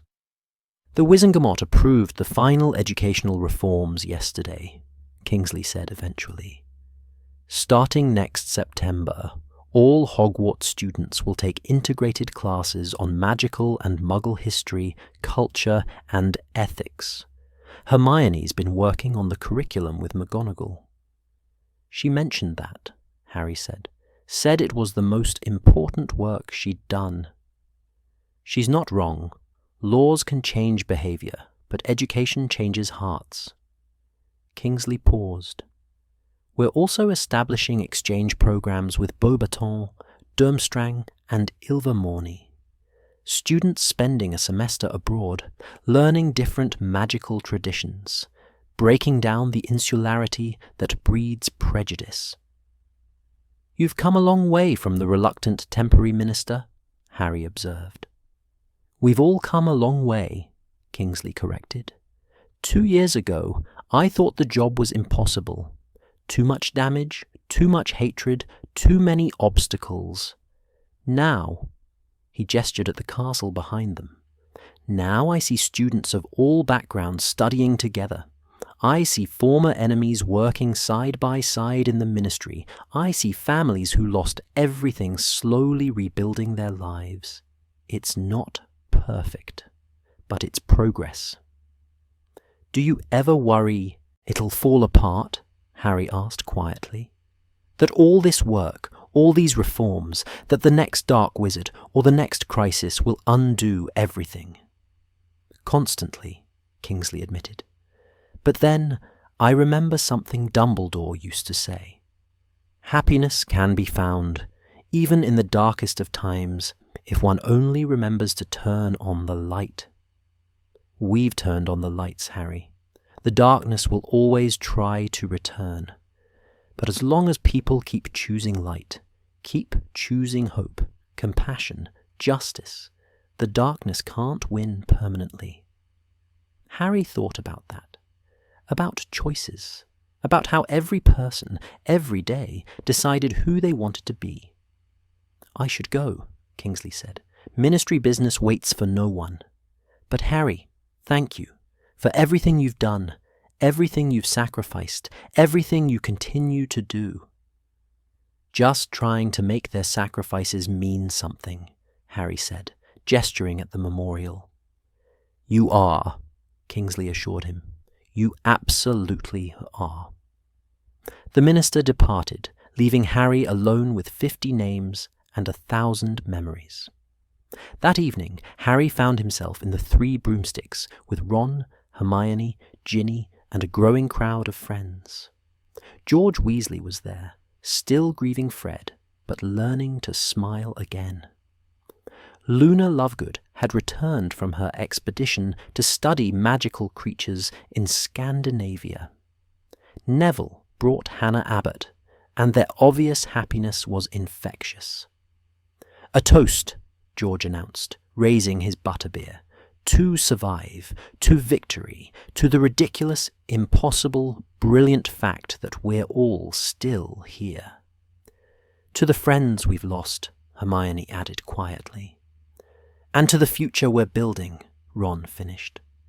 They drank together, survivors of war, architects of peace, young people carrying the weight of the world with varying degrees of grace. "So, Professor Potter," Luna said dreamily, "will you be teaching students about Nargles? They're quite relevant to defense against dark arts, you know. They thrive in negative emotional environments." "I'll take that under advisement," Harry said diplomatically. "He's going to be brilliant," Ginny said loyally, "even if he is terrified." "Especially because he's terrified," Neville corrected. "The best teachers are the ones who remember what it's like to struggle." Harry looked around the table, at faces he'd known for years, at friendships forged in crisis and tempered by survival. They'd all changed. War had marked them, shaped them, forced them to grow up faster than anyone should have to. But they'd also chosen how to carry those marks, chosen to build rather than destroy, chosen hope over cynicism, chosen to believe in a future worth fighting for. "Next round's on me," Harry announced, "to celebrate my last week of unemployment before the terror of teaching begins." "You're going to be great," Hermione said firmly. "You've already taught dozens of people how to cast Patronuses, how to defend themselves, how to stand up against darkness. This is just making it official." "And you'll have backup," Ron added. "Neville's down the hall if you need plant-based defense ideas. McGonagall's always available for advice, and Hermione's basically written you an entire supplementary curriculum already." "I've written suggested lesson plans," Hermione corrected primly. "Harry's free to ignore them." "I'm absolutely not ignoring them," Harry said quickly. "Your lesson plans are brilliant." She beamed. Outside the Three Broomsticks, Hogsmeade was decorated for Christmas. Lights twinkled in shop windows. Snow fell in soft, persistent curtains. Somewhere in the distance, carolers sang traditional wizarding songs that Harry had learned to recognize, if not particularly enjoy. The world wasn't perfect. There were still blood purists who resented the changes, still families struggling to recover from war's devastation, still scars that hadn't healed and might never fully heal. But the world was better. Demonstrably, measurably better than it had been 2 years ago. And that was enough. No, it was more than enough. It was everything they'd fought for. "To new beginnings," Harry said, raising his butterbeer one more time. "To new beginnings," his friends echoed. The phoenix had risen from the ashes.